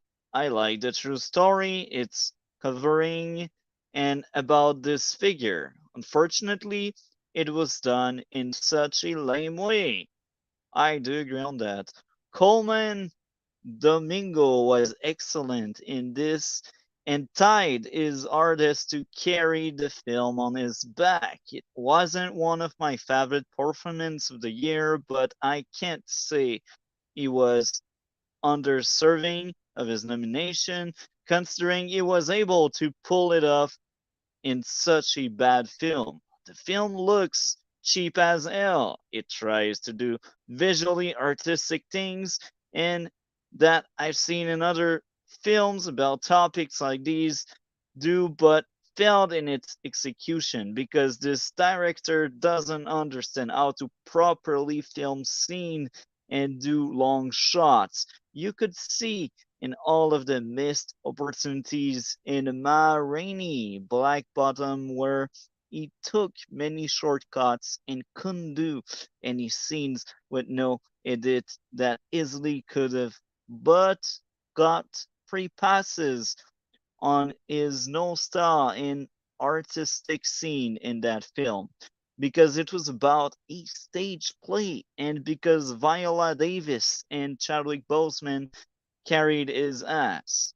Now that he is away from such legendary actor on his film, you can notice the flaw in a film of is such as Rustin a lot more. I didn't care for any of the technical musical aspect either.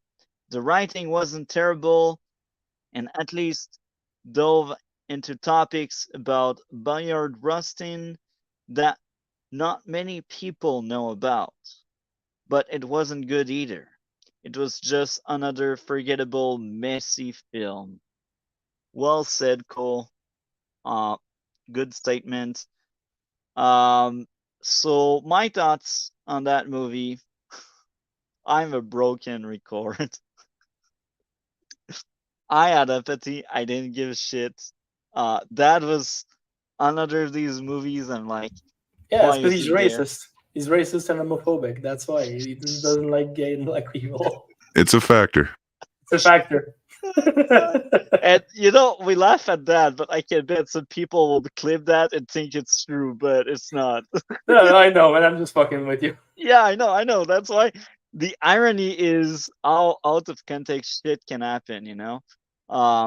So I didn't give a crap about that movie. It's sad. My enjoyment sit at the 2, and I have valid issues. First issue, characters are forgettable.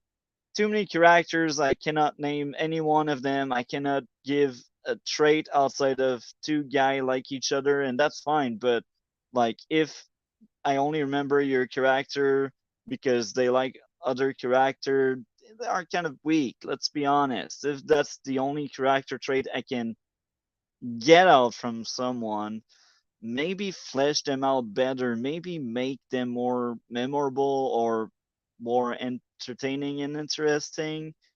Don't stay on the surface. Next up would be the musical number got under my skin. More bad musical number. Musical was weak.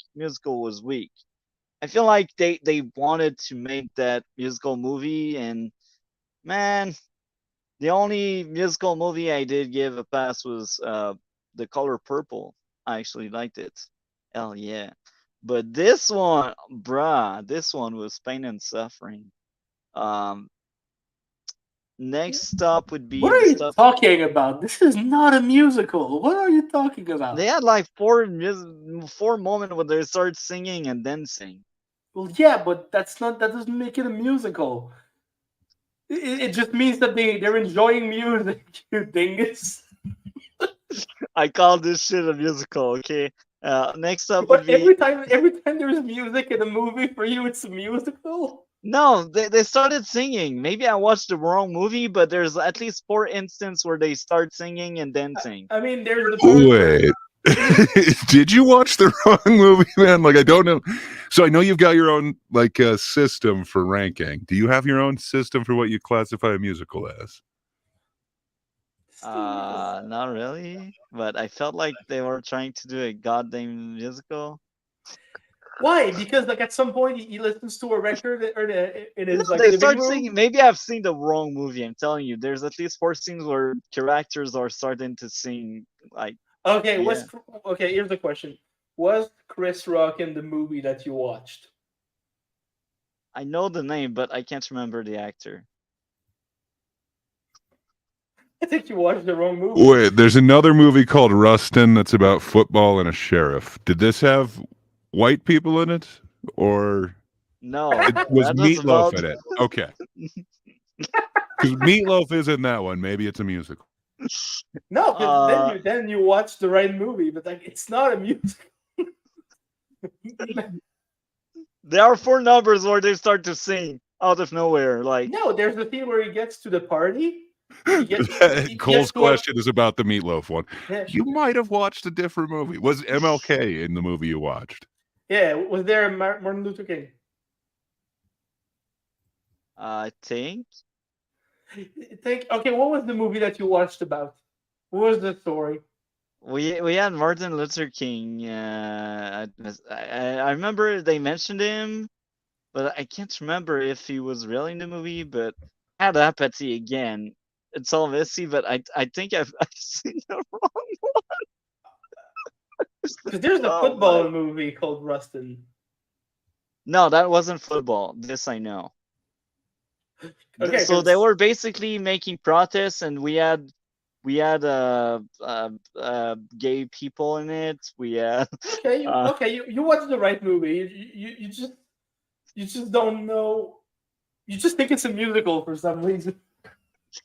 Yeah, so far it still could be a random musical. Huh.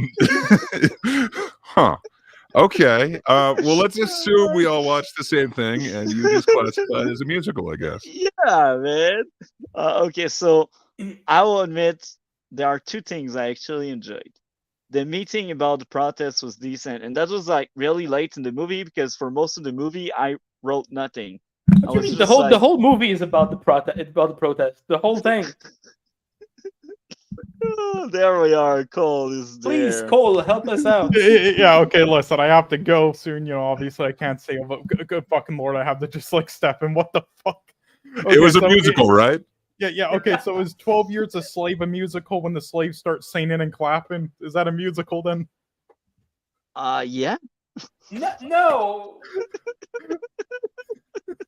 Yeah, I'm out of here, see ya. Oh my god. My computer is so bad right now. I can't believe it's a new one. I will need to return this shit. You know what? That's why it's the fault of his computer. Like random music was popping, like weird music windows because of a virus were popping when he was watching the movie, and now he thinks it's a musical because he had a virus on his computer. Anyhow, so there was a meeting where they were like, "Oh, it needs to be peaceful. Don't bring your weapons and stuff." That was like, yeah, like around the middle of the movie, somewhere around the middle. I don't think that was by the end, but I know it wasn't early. But I like that meeting when they were like, "Oh, let's make it peaceful because people will hate us if we bring weapons and we become violent and stuff." And the other thing I admit, the actors were all kind of good and entertaining. So that's as far as I can compliment this movie. Or maybe I could compliment on a surface level. I like diversity in representation, and there's diversity in representation there. There we go. That's my critique. Alex, you're next. Okay, yeah, I'm last also. Cool. Okay, I think this is the movie this week that I have the least to say about. I mean, most of it because you guys all kind of hit right on the money with a lot of what you said. Of course, everyone's going to praise Coleman Domingo's performance. Like, if he gets the Oscar, I will not be mad. I think he did an excellent job. And it was kind of fascinating to watch. Like he really, really embodied Bayard Rustin. Now I don't think it's a musical. There's no musical scenes in this, so I cannot really critique them because I don't think there's any of them in the movie.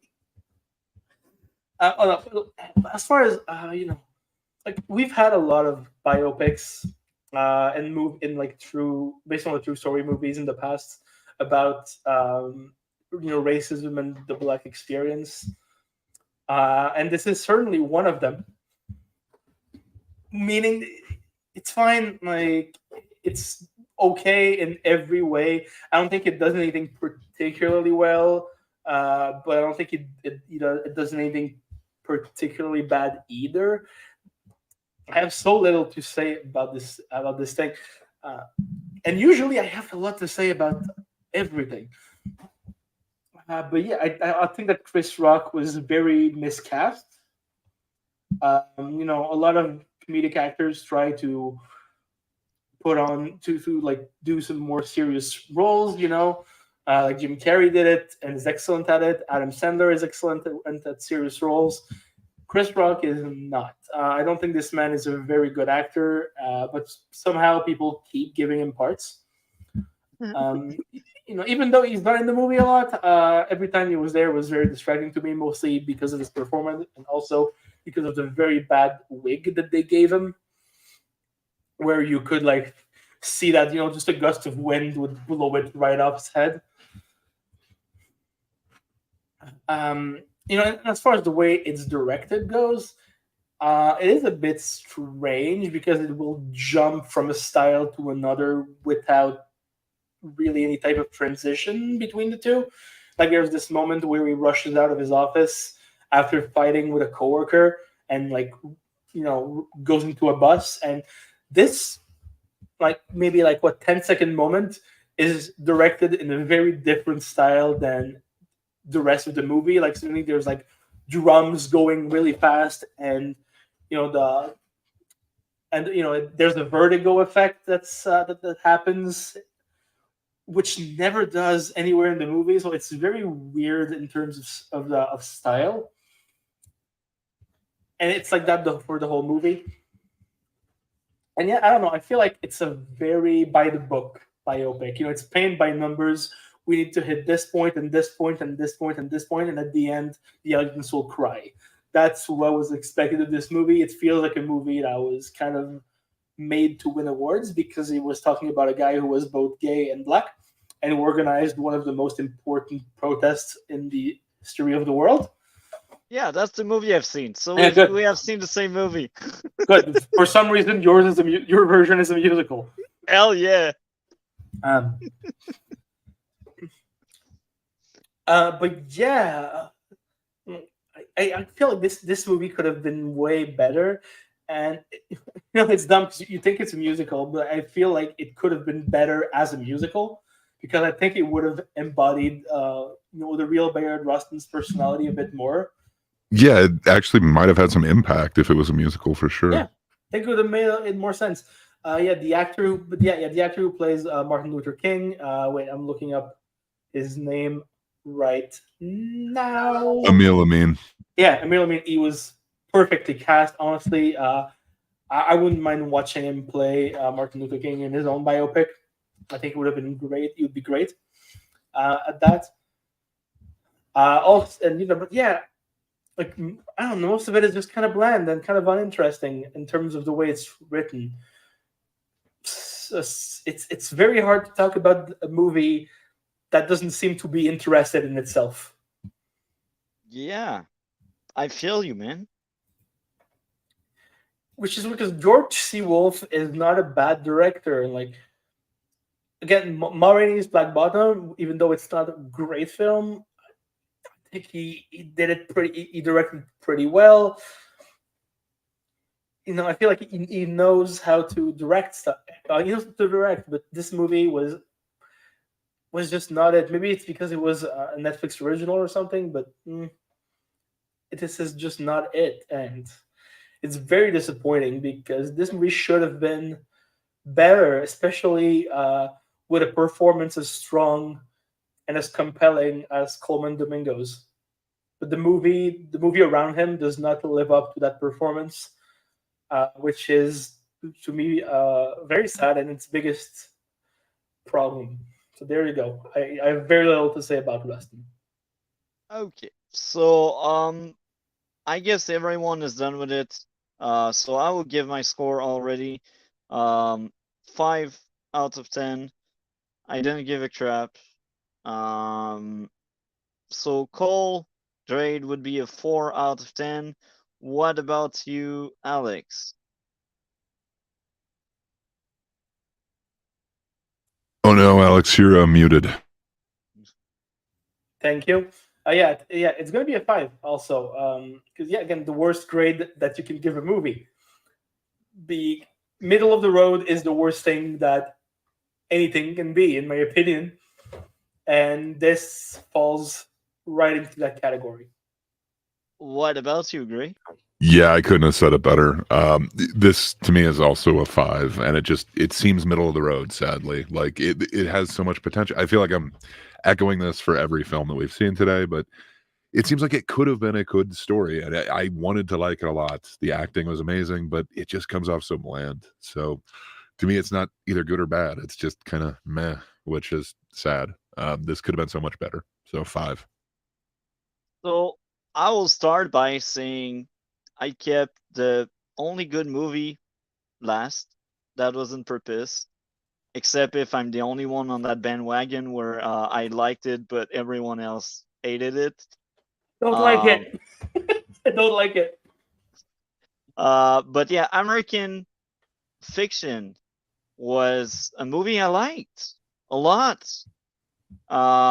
Again, that's my favorite movie. Do you think if it was any other week, you would have liked it as much? Did it just feel different than the other ones, or do you think you honestly like it? Okay. That was actually the first movie I watched among all. I actually had seen that one, and then I watched Iron Man, and then I watched the others. But yeah, I basically watched it first, so I most likely watched it like not this Saturday, but like previous Saturday or so. So yeah, it's kind of far away a bit, but I still remember it vividly. That was a movie I liked a lot. So I will start by mentioning Cole's critique. Let me bring this up.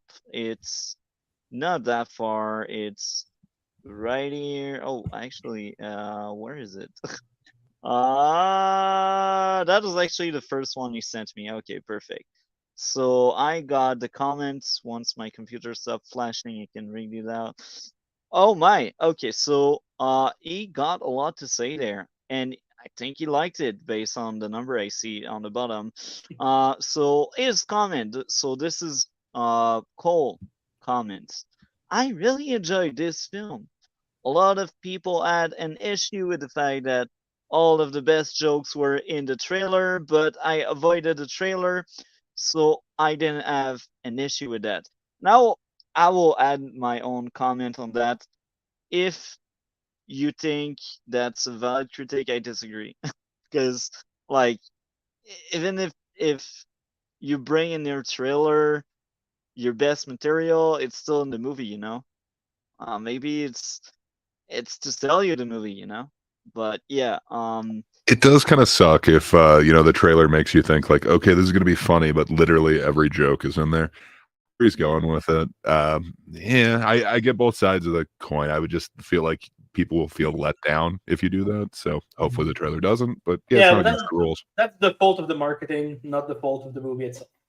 Yeah, exactly. That I fully agree. Like you put it on the best light, Alex. That's exactly all I think. I just didn't add the word. But yeah, it's and the entire point of a trailer, in case some of you may not know, is to sell a product, to sell a movie. Yeah. So if it did sell tickets, the trailer did its job, and you cannot hold it against the movie. You can hold it against the trailer, but I don't think you can hold it against a movie. So yeah, let's keep going there. Cole enjoyed the tone, pacing, humor, and the charm of it. And I will add my own comment on that. I agree with everything you said so far. Um, Next up would be he loved all of the topic it addresses and the premise of it. I agree with Cole again. It dives into such creative things all audience can still relate to. Agreed. The family aspect could have been fleshed out better if they were going to spend this much time on it. This I was like really fine. What did you think of that aspect? Family. Whoever wants to answer that. Yeah, What did you think of the family? sure, I'll go. Well, I mean, if I have to talk about this, I have to talk about the whole movie, so maybe I'll Oh, wait. okay. So yeah, it will wait. We are still early in Cole's comment. Um, So the family aspect could have been fleshed out better if they were going to spend this much time on it. It wasn't bad, but that's really the biggest issue with it. The screenplay almost feel like it was a first draft as they didn't flesh out those aspects or dive deeper into a lot of the topics. It could have and had missed opportunities in a lot of areas and other topics it didn't touch on involving the premise. It was disappointing in that regard. While the screenplay a little raw and rough around the edges a bit, what I will say it is still covered everything fairly well in its enclosed story and got the main point across everything across, even if it didn't dive into it as much as it could have, because in fairness, this is a type of premise that has never ending number of ideas and things you could go about with it, where it will feel a bit unfinished no matter what they decide to do. And now to add a more interesting twist, I will copy paste a segment that Gray or Alex will read out. This is still from Cole's thoughts Ray, you over got that here. voice, man. You gotta read it. So Gray or Alex, you're next. Gray? Alex, Okay, since I'll read Gray's it then. probably occupied with the zoo. Yeah. Okay, we'll try to So do it's in the Cole's. private chat. I'll try to do Cole's comment justice. The most disappointing aspect of it is the family scenes. I understood what they were going for with the tone and characters and how it relates to the main character and his writing, but they went by the dramatic aspects too quickly, where I didn't feel much of anything that they wanted me to. Maybe that was part of it, where you feel how detached the main character is to his family along with him, even when tragedies happen. But either way, it wasn't as well executed as other parts of the movie. Yeah. So Gray, are you back with us? Yes, I am. Sorry, my dog was whining to go out. That happened like the second you called for me, so sorry about that. Okay, I could hear that's you, but I fine. couldn't respond. Yeah, you can So read the second. You can read the second part. It's because yeah, you have that exactly, voice, man. You gotta. exactly. So you So, read the starting next with that block. being said, Yeah, that being said. okay, Block that being number 2. said, everything else was amazing. Cast kept my interest enough. Jeffrey Wright was great, and this was his best role, despite enjoying his Jim Gordon too. Yeah, I read that with a weird emphasis. The entire cast was great. I'm glad Sterling K. Brown finally got an award nominee for this. Always knocks it out of the park when given the opportunity in a proper film. I'm pretty amazed at what Cord Jefferson was able to do with his first-time director, excuse me. There are some technical aspects and visual aspects that could have been improved. Okay, and I will add more because unfortunately StreamYard didn't share the entire block. For Oh, some good. reason, I'll it's go for really it. limited. Good, I'll finish it. But sorry, you're going. Do it, please. Okay. But overall, the way he presents things as a director and writer would have fooled me into thinking this was by someone with a lot more experience behind the camera. I wouldn't consider American Fiction to be one of the strongest award contenders this year out of the 10 Best Picture nominees, and I would only put it above Maestro and Barbie. But it's a very good and easily digestible movie. I didn't get bored with at any point. There you go. Fair critique. I like a lot what Cole has shared with us, and I agree with pretty much like 90% of what he mentioned. We will sound like an echo chamber there. So now I guess I don't think all of us will. I think I'm the one who so you liked it disagree? less. I didn't like it. Oh, you didn't like it? Uh, Okay, that's perfect then. That's amazing. Well, I'm sad you didn't like it, but that's amazing Me that you have too. a different perspective. Uh, so yeah, okay. So my comment is, um, my first issue is I thought the humor didn't land at all in the opening sequence, but that's like one of the few points because I do think in most of the movie, the humor did work. It's really like in the opening sequence, I wasn't laughing and I felt like they expected me to, and I was like, nah. Next up would be telling instead of showing, and this is like somewhere in the middle, and maybe somewhere by the end or in the middle again, more unfunny joke. So there's really like three issues for me. And outside of that, I got so much to say because I liked it so much. Nice. The cell phone was like the phone call was entertaining when he got like the contract, and all of the meeting were they're like, oh, you need to sell something, you know, and the entire message about like rich wine and like really shitty beer or really shitty like alcohol, whatever, and it is like you can do like rich wine and like that really bad alcohol at the same time. There's nothing wrong with it, and it's also very interesting. It's relatable because I am also a writer. I'm not published yet, but I did write a lot, so it's so relatable what they talked about, and the stereotypes are just interesting. It didn't feel like it was insulting. I don't think so. I hope I'm wrong on that, but I feel like the stereotypes were depicted in a way in this movie that they don't really celebrate it. They more critique it. They are like, it's stupid that people are buying into that shit. That's more like the idea of it.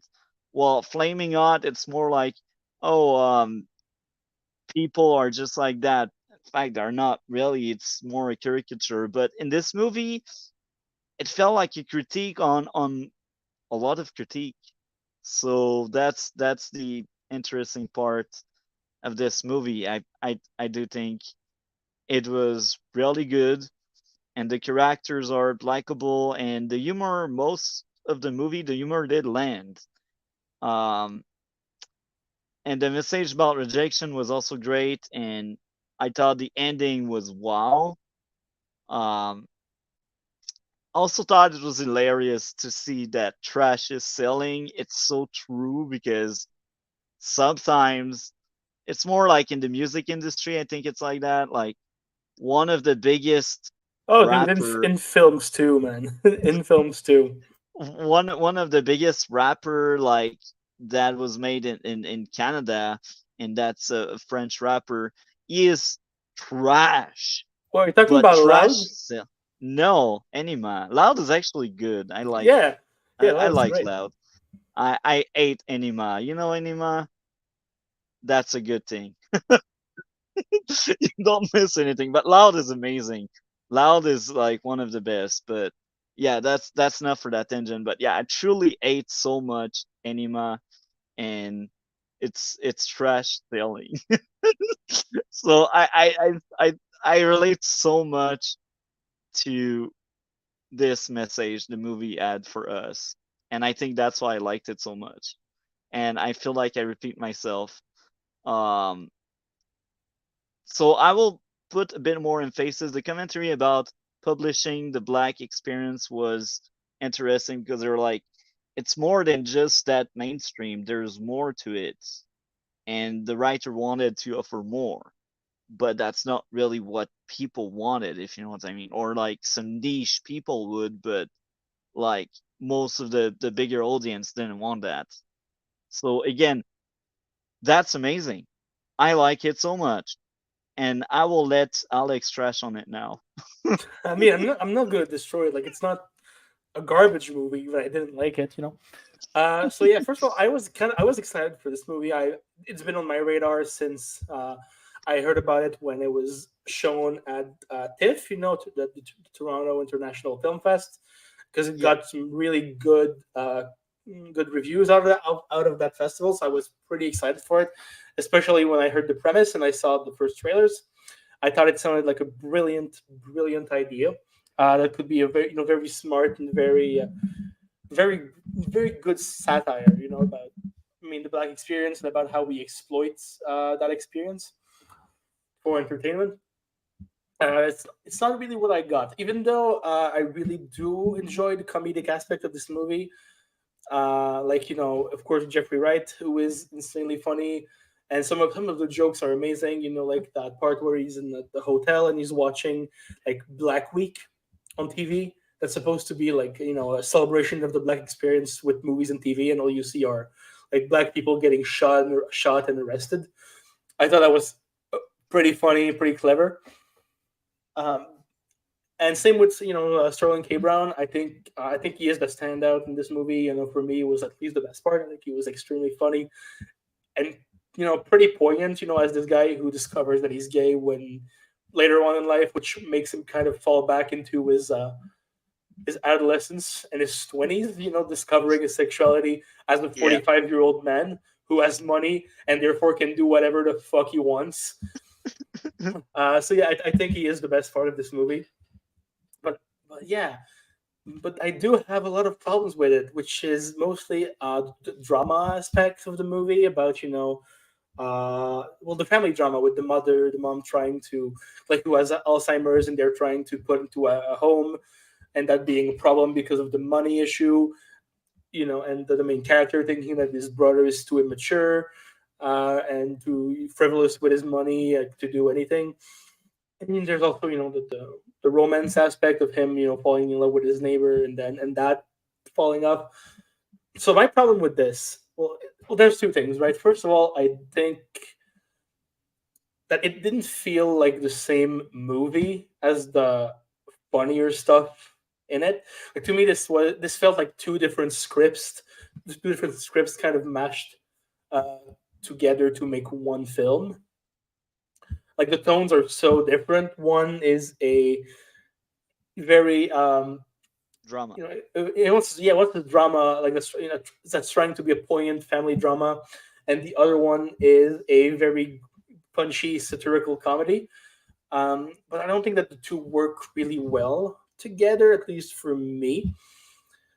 And I don't know, that I've seen that type of story so much in the past, like about, like, family troubles, a parent who is dealing with Alzheimer's. Like, the father is an excellent film, and it does that kind of shit way better. And here it just feels all overdone and kind of cliche, which is kind of sad, because of the main character, right, who keeps telling people that, hey, being black is not just about being a gangster and going to jail and shooting people and getting harassed by the police. They also experience more, more nuanced and normal stuff, which is very true. But the fact that the experience that they chose to show, for me, was very cliche and was overdone, which did not help the movie's point at all. Yeah. Because And I've seen that done way better. can I add something more I completely Yeah, forgot on my go ahead. part? Go ahead. A lot of these people in that movie, the most likely the white ones, are racist. Let's be Well, yeah. honest. And Well, yeah. they have preconceived ideas, and it's hilarious because I knew someone that was one of these racists, and I feel like it was also a critique of racism as Yeah. a thing. That's why it's a great movie. I think it tackles so many things. Yeah, but And it's not it about just tackling things. It's about Yeah, tackling them well. you have to execute it too. You can't just bring this up and then get like applause. Yeah, like I fully agree with what Alex is saying. yeah, so like if you have like let's say like you have a movie in which you show like a black guy getting insulted for being black, and then someone comes around and says, "Oh, racism is bad," and that's it. That's all they do about it. Like that's not well executed. Sure, you pointed out an issue, but you don't really explore it, and that movie doesn't really explore its issues that much. And I feel like that premise, like the reason they did that family storyline is because the main premise with him being a writer who pretends to be like a gangster to sell books, that premise is paper thin. Like you have done, you've done, you did every you've explored you've explored all of it so fast that you can't rely on that to make a movie. So I guess he decided to bring in the family drama to kind of be a counterpart to that and to add to that point, which for me really does not work. Again, because of the different tones and how cliche and overdone that family drama part is. Now, I also want to talk about the ending that I absolutely hate. I really, really, really despise this ending because I get what they were going for, right? Like that, it's the point that he is not revealed to be a liar to the public, that we don't see the consequences of his actions. I know that it's the point, but it is such a cop out that we don't get to see this because the movie has been building towards this. It's been building towards this moment where where everyone's gonna see that he lied and that he is not he wasn't in jail, and this book is pure fiction, and he made it to mock the book industry. And seeing that fallout would have been extremely cool, extremely interesting, and probably very funny as well. But the movie refuses to do that, and instead it just gives us this terrible ending in which his story is being turned into a movie and him leaving the studio. Like, I get why they did it, but it doesn't work. It's a cop out, and it ended the movie on such a sour note for me. Again, like the movie's building towards this, like I was when that scene at the book awards comes up and they call out his fake name, and he comes on stage, like I was there. I was like, all right, cool, we're gonna see the fallout, the repercussions of his actions. Like we're gonna see how everybody reacts to him being a liar and having having like voted for himself, essentially being part of the committee. Like, of course, there's going to be fallout from it. Yeah, clearly, and it's something that could make or kill his career, and that would have been very interesting to see. But the movie refuses to do that. Instead, it opts for a really cheap cop out that made me more mad than anything else. So yeah, I don't know. For me, this movie. For me, this movie is the missed opportunity. Like we've said that phrase a lot during the past 2.5 hours, but for me, this is the biggest missed opportunity of all because it's a funny premise, but they just didn't do anything that interesting with it, and instead they went the other way, which is let's do a family drama instead of exploring an actual interesting satirical topic. I think I'm going to be echoing exactly what Alex just said. I think he hit the nail on the head when he said, like, there's different ones that have done both of these attempts much better. I know I've seen sketches where somebody's pretending to be Hood. I know I've seen it in different sitcoms. Whatever that is, I feel like I've actually seen it funny before, and it wasn't just kind of a recycled version. One movie that I can name one movie right there that does it better. I mean, of course, I forget the title, but it's the movie.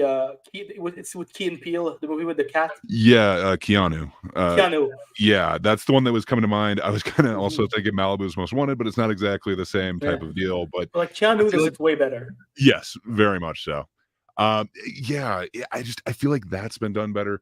I feel like again the family drama has been done better. It doesn't really pick a lane. I think Cole also hit the nail on the head when he said that this kind of seems like a first draft. I think there's things that could have worked really well. I just don't think they nailed it in any particular way, which sucks because I was really hoping for something good from Cord Jefferson. I haven't like followed his career extensively, but I saw that he wrote for Master of None. Really like that series. Saw that he wrote for The Good Place. Like that series. Saw that he wrote for Watchmen. I thought that was interesting. I wasn't the biggest fan of it, but I don't hate what they did with it. I I really like it understand. personally.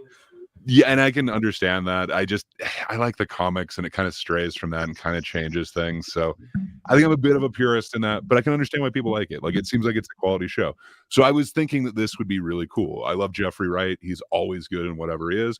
He's called, Thelonious Monk in this. Like on paper, this sounds amazing. I like all of the other actors as well. Tracy Ellis Ross is usually good in whatever she's in.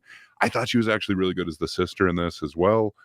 Keith David's in it. Anytime he's in a movie, I think it's better.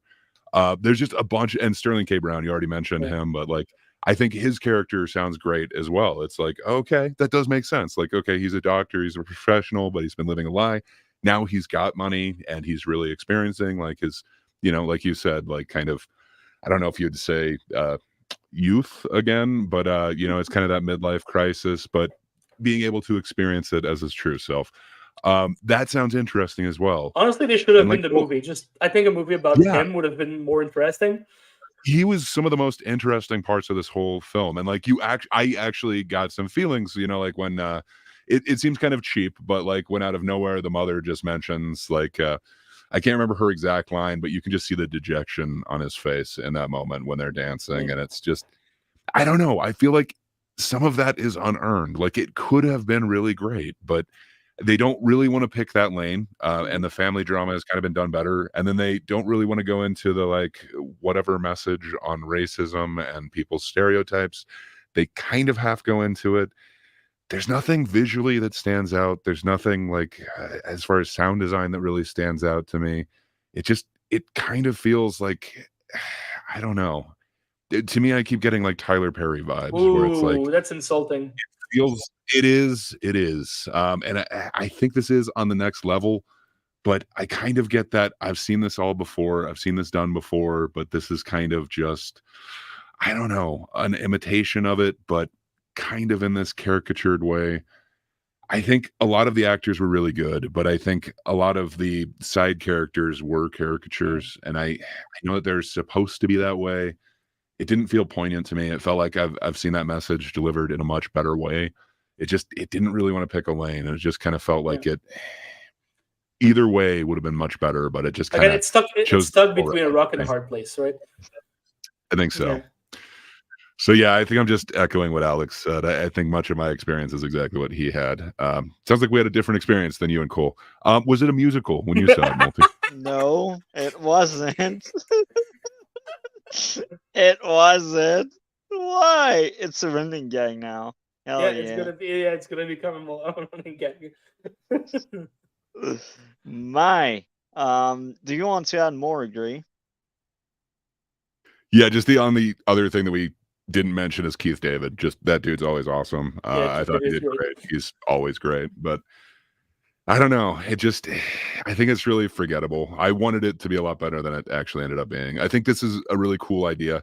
I guess I do have one more thing to say. Sorry, I wasn't thinking about it, but it's pretty much echoing what Alex said with the end. It feels so lazy. I know what they were kind of going for, but just I've even seen that ending done so many better times, usually in like a sitcom, but I don't know. It's an ending of hypocrisy, right? The idea is that he, for one who's been critiquing the way people exploit, like black stories, now he's the one giving his own black story to a white guy to exploit it himself and become rich. Yeah, exactly. So it's an ending that's about all of the hypocrisy that he, and about how he himself in his own critiques is not, he's not a saint and he's also very flawed. But fuck, it is such a cop out from that build up that we get before. Yeah, and then the gag with the multiple different endings and the trying to throw you with here's what it, yeah, it just I don't know. It doesn't work, and I feel like I've seen it before. Sadly, I guess I just wanted more out of this. I really feel like it is wasted potential. There's so many great actors in this one as well. Again, this is echoing what we've said with like everything else this week. I don't know. I just wanted more out of all of these. I think they all had potential, and just I don't feel like any of them executed well. I think this is another example for me. I'm glad you enjoyed it, Multi. Me too. But yeah, for me, the best movie this week was El Conde. It's the one that's going to stick with me. Like, I don't know that it was written the best or it has like the best plot, but I'm thinking of those shots, and it just is so beautiful. But again, I think the potential it could have been much better. But I agree with you. That's the one that's sticking with me. Okay. So, what would be your grade out of 10 for American Fiction, Alex? For me, it's a 4 out of 10. Like, I think it's my biggest disappointment as far as movies goes for 2023. I was expecting a lot from the trailers, from the premise, and all I got was a wet fart. Okay. Cole grade is a 7 out of 10. As of me, it's a 8 out of 10. And Gray, what would be your grade out of 10? Again, I'm kind of echoing Alex. I guess I gave it a little bit nicer. I originally went with 4.5. I could see lowering it down to a 4, but it really is wasted potential. I think again the premise could be great.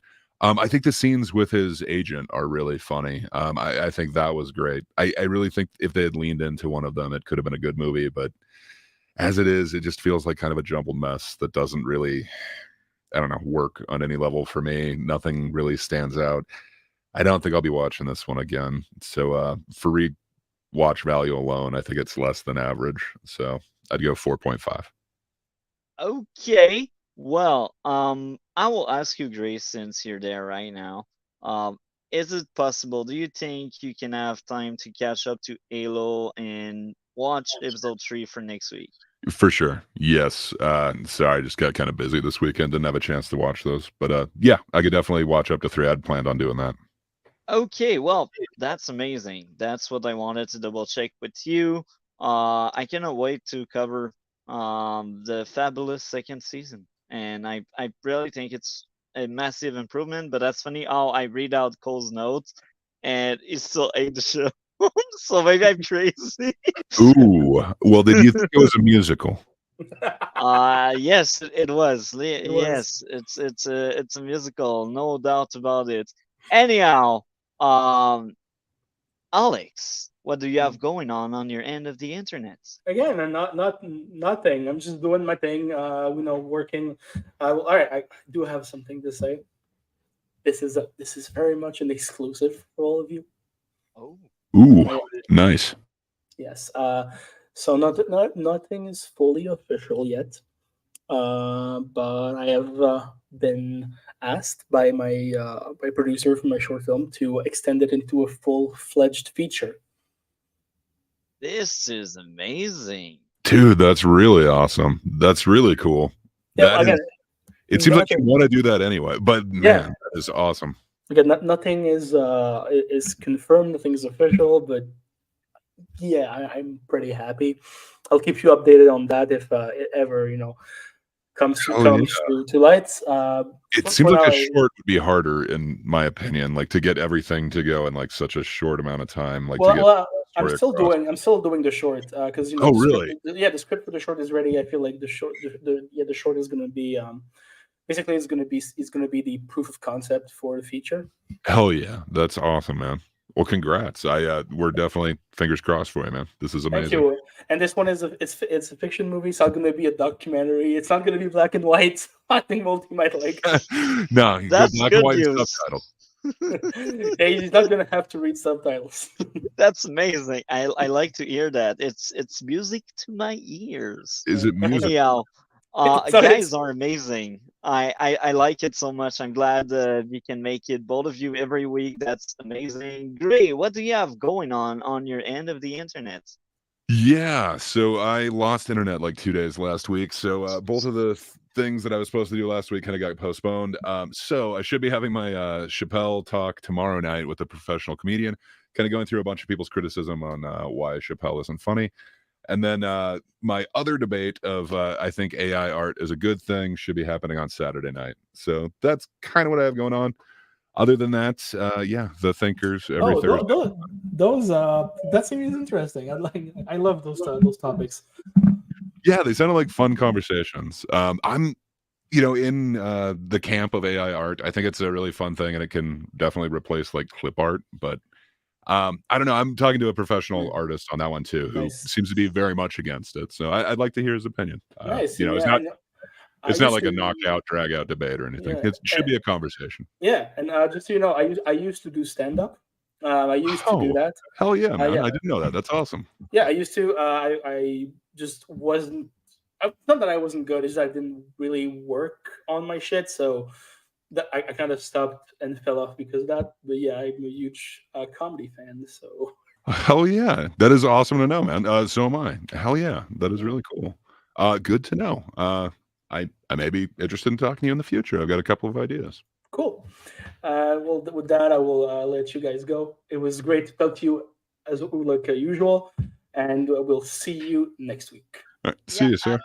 Have a great day, Alex. And last thing for Gray, since you bring this up, tomorrow, since you got something going on, do you want us to do it earlier or later for our Uh, stream? it should be fine. It should be Okay. like later at night when I meet up with Charles. So yeah, should be no Oh, big deal. that's with Charles. Interesting. I like that. I will tune Yeah. in for sure. Well, hell yeah. Anyhow, Gray, you're great. I like having you on, and I'm looking forward to hear your thoughts on Halo next week. And with Thanks. that Yeah, being I will said, actually do my homework and I'll be prepared next time. have a great night, bro. Take care and talk to you later. All right, see you, sir. Always good talking to you. So now we are not done yet. We still have two topics, but I will be brief because I'm alone. So I will read out Cole's notes on both topics, and then I will go over to my own notes. So with that being said, Cole notes on Halo Season 2, Episode 1 and 2. So Cole agreed that this is technically an improvement in comparison to season 1 so far because it feels like they realized how badly they effed up the writing and creativity. Any half decent show for even non-Halo fan to enjoy in terms of writing, acting, etc. Things they did improve on more. However, the glaring issues from season 1 are still here, and they will never go away. I disagree with Cole on that, but hey, that's Cole take. Uh, it will still be nothing like the games. I do agree with that. And that crap from season 1 and the issues with the cast and storyline will never be fully fixed. Episode 1 was half decent for once because they focused on other areas. I do agree. But episode 2 was just filler and also went back to their usual garbage. The reveal that McKee is alive was effing stupid. The romance plot returning is also stupid. I do agree with that. And I will say that Cole is right. Episode 2 was filler. So thinking back and looking back, I do agree with Cole on that one. So this will affect my score for sure. And now I'm looking into my notes right now to find Juicy Halo 2. Okay. So episode 1 for me, I had two issues with it. First issue, telling instead of showing what happened 40 years ago. I can't not even remember what I refer to. So because of that, I will be honest, I will knock off another point because this episode was forgettable. And I will knock off another point for the next one because it's the same crap there. Uh, issue number 2, telling instead of showing, taking off the pallets. Oh yeah, that's with the other member of the Spartan crowd. He apparently took off his palette off screen, and now we got him. Okay, whatever. Now I gotta admit, Master Chief felt much more like Master Chief in that installment. Soren was amazing. The music was good. Uh, Meeting the new Ozzy was entertaining. I liked it. The action was great. The beam destroying everything was well made. So I do think it's a massive improvement. Now I will repeat my issues. Number one, forgettable. Nothing really impressive happened outside of, oh, the planet blew up. Next up would be telling instead of showing, and telling instead of showing. So because of that, episode 1 for me was a 9 out of 10. This is massive because in season 1, I used to give really bad score to everything, and that was bad. So now we are into episode 2. My first issue would be telling instead of showing, and I can't remember what I referred to, but it happened. Issue number 2, I agree with filler. I agree with Cole. Cole said it was filler. Episode 2 is indeed filler. Side note, if no explanation on why McKee is alive is provided, it will hurt the show. So what I mean by there, after the season is over, if they don't address McKee being alive, I will knock off another point to that episode. So as of right now, because it's episode 2, it's week number 1, I give episode 2 a 9.5 out of 10. But that may change to a 9. That being said, I will say that the start of the episode was entertaining. The training sequence with the Spartan was cool. The reveal of the new boss being a manipulative liar was entertaining, and Master Chief, and the action, again, the action was always a highlight in season 1. It's another highlight in season 2. It's as simple as that. So massive improvement for me. Looking forward for episode 3.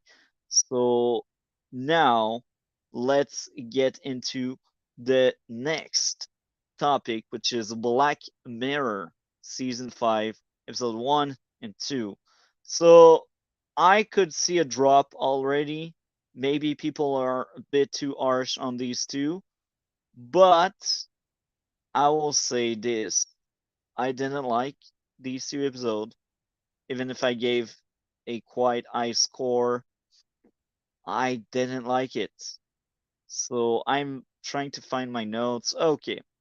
So Black Mirror, I found my notes. I will read out Cole's notes. So Cole's note. Episode 1. He has much more to say than me, and I will admit it. Cole, thank you for carrying this part even if you're not there. The premise of this episode is pretty neat, and it's something we see a lot of today with technology and relationship and that VR stuff. I like the message, dive into about emotional attachment and even questioning your own orientation in the future where orientation isn't confined to labels. I agree with that. Showing how relationships are affected by time and children was interesting too. Uh, there were also moments I really didn't see coming. Unfortunately, I wasn't fan of the execution, the pacing, way they depicted it, scene by scene, editing and writing was all off and didn't work for me. It also tried doing so many things without nailing one of them fully. I agree with you, Cole, 100%. The acting surprisingly didn't work for me either. They had great and recognizable actors in it, but I didn't think they fit the role very well. Overall, it was solid and tried doing everything that a Black Mirror episode does, but it ended up coming across as a weaker executed version of other Black Mirror episode to me. I'm with you, Cole. I agree. Fact. It was better than I remember thought. and it might be one you enjoyed a lot more. Maybe, I don't know. If so, then I guess this might be too harsh on calling this season shit, as it's mainly just the last episode, which is. Okay, we read Cole comment on episode 1. My comment on episode 1. My first issue was pacing, opening sequence could have been trimmed down. Characters are forgettable. Pacing sucks, 4 scenes showing the same thing. So I got 3 issues. Pacing, and characters. Simple. I will admit the fight was entertaining and the weird dinner was great. So I only got like 2 goods to say. The rest of the episode, apathy. I didn't care. I just wanted this to end. That's my experience as a viewer, but I won't be too harsh with the score because it's a me issue. I can bet if someone experienced something similar to this, they would find it relatable. I don't. Simple. I don't. So yeah. For me this episode is a 7 out of 10, which is average in my way of grades and stuff. Cole and is 5.5 out of 10. So this means I enjoyed it probably more than Cole, but I do think Cole 5 is like average. So maybe we have similar opinion, just different way of ranking it. Okay, since I'm already into my notes, let's cover the second episode of Black Mirror Season 5. My first issue would be pacing sucks. Takes forever to hit their point. Telling instead of showing. Plot convenience bumping into the cops. It was a mistake to give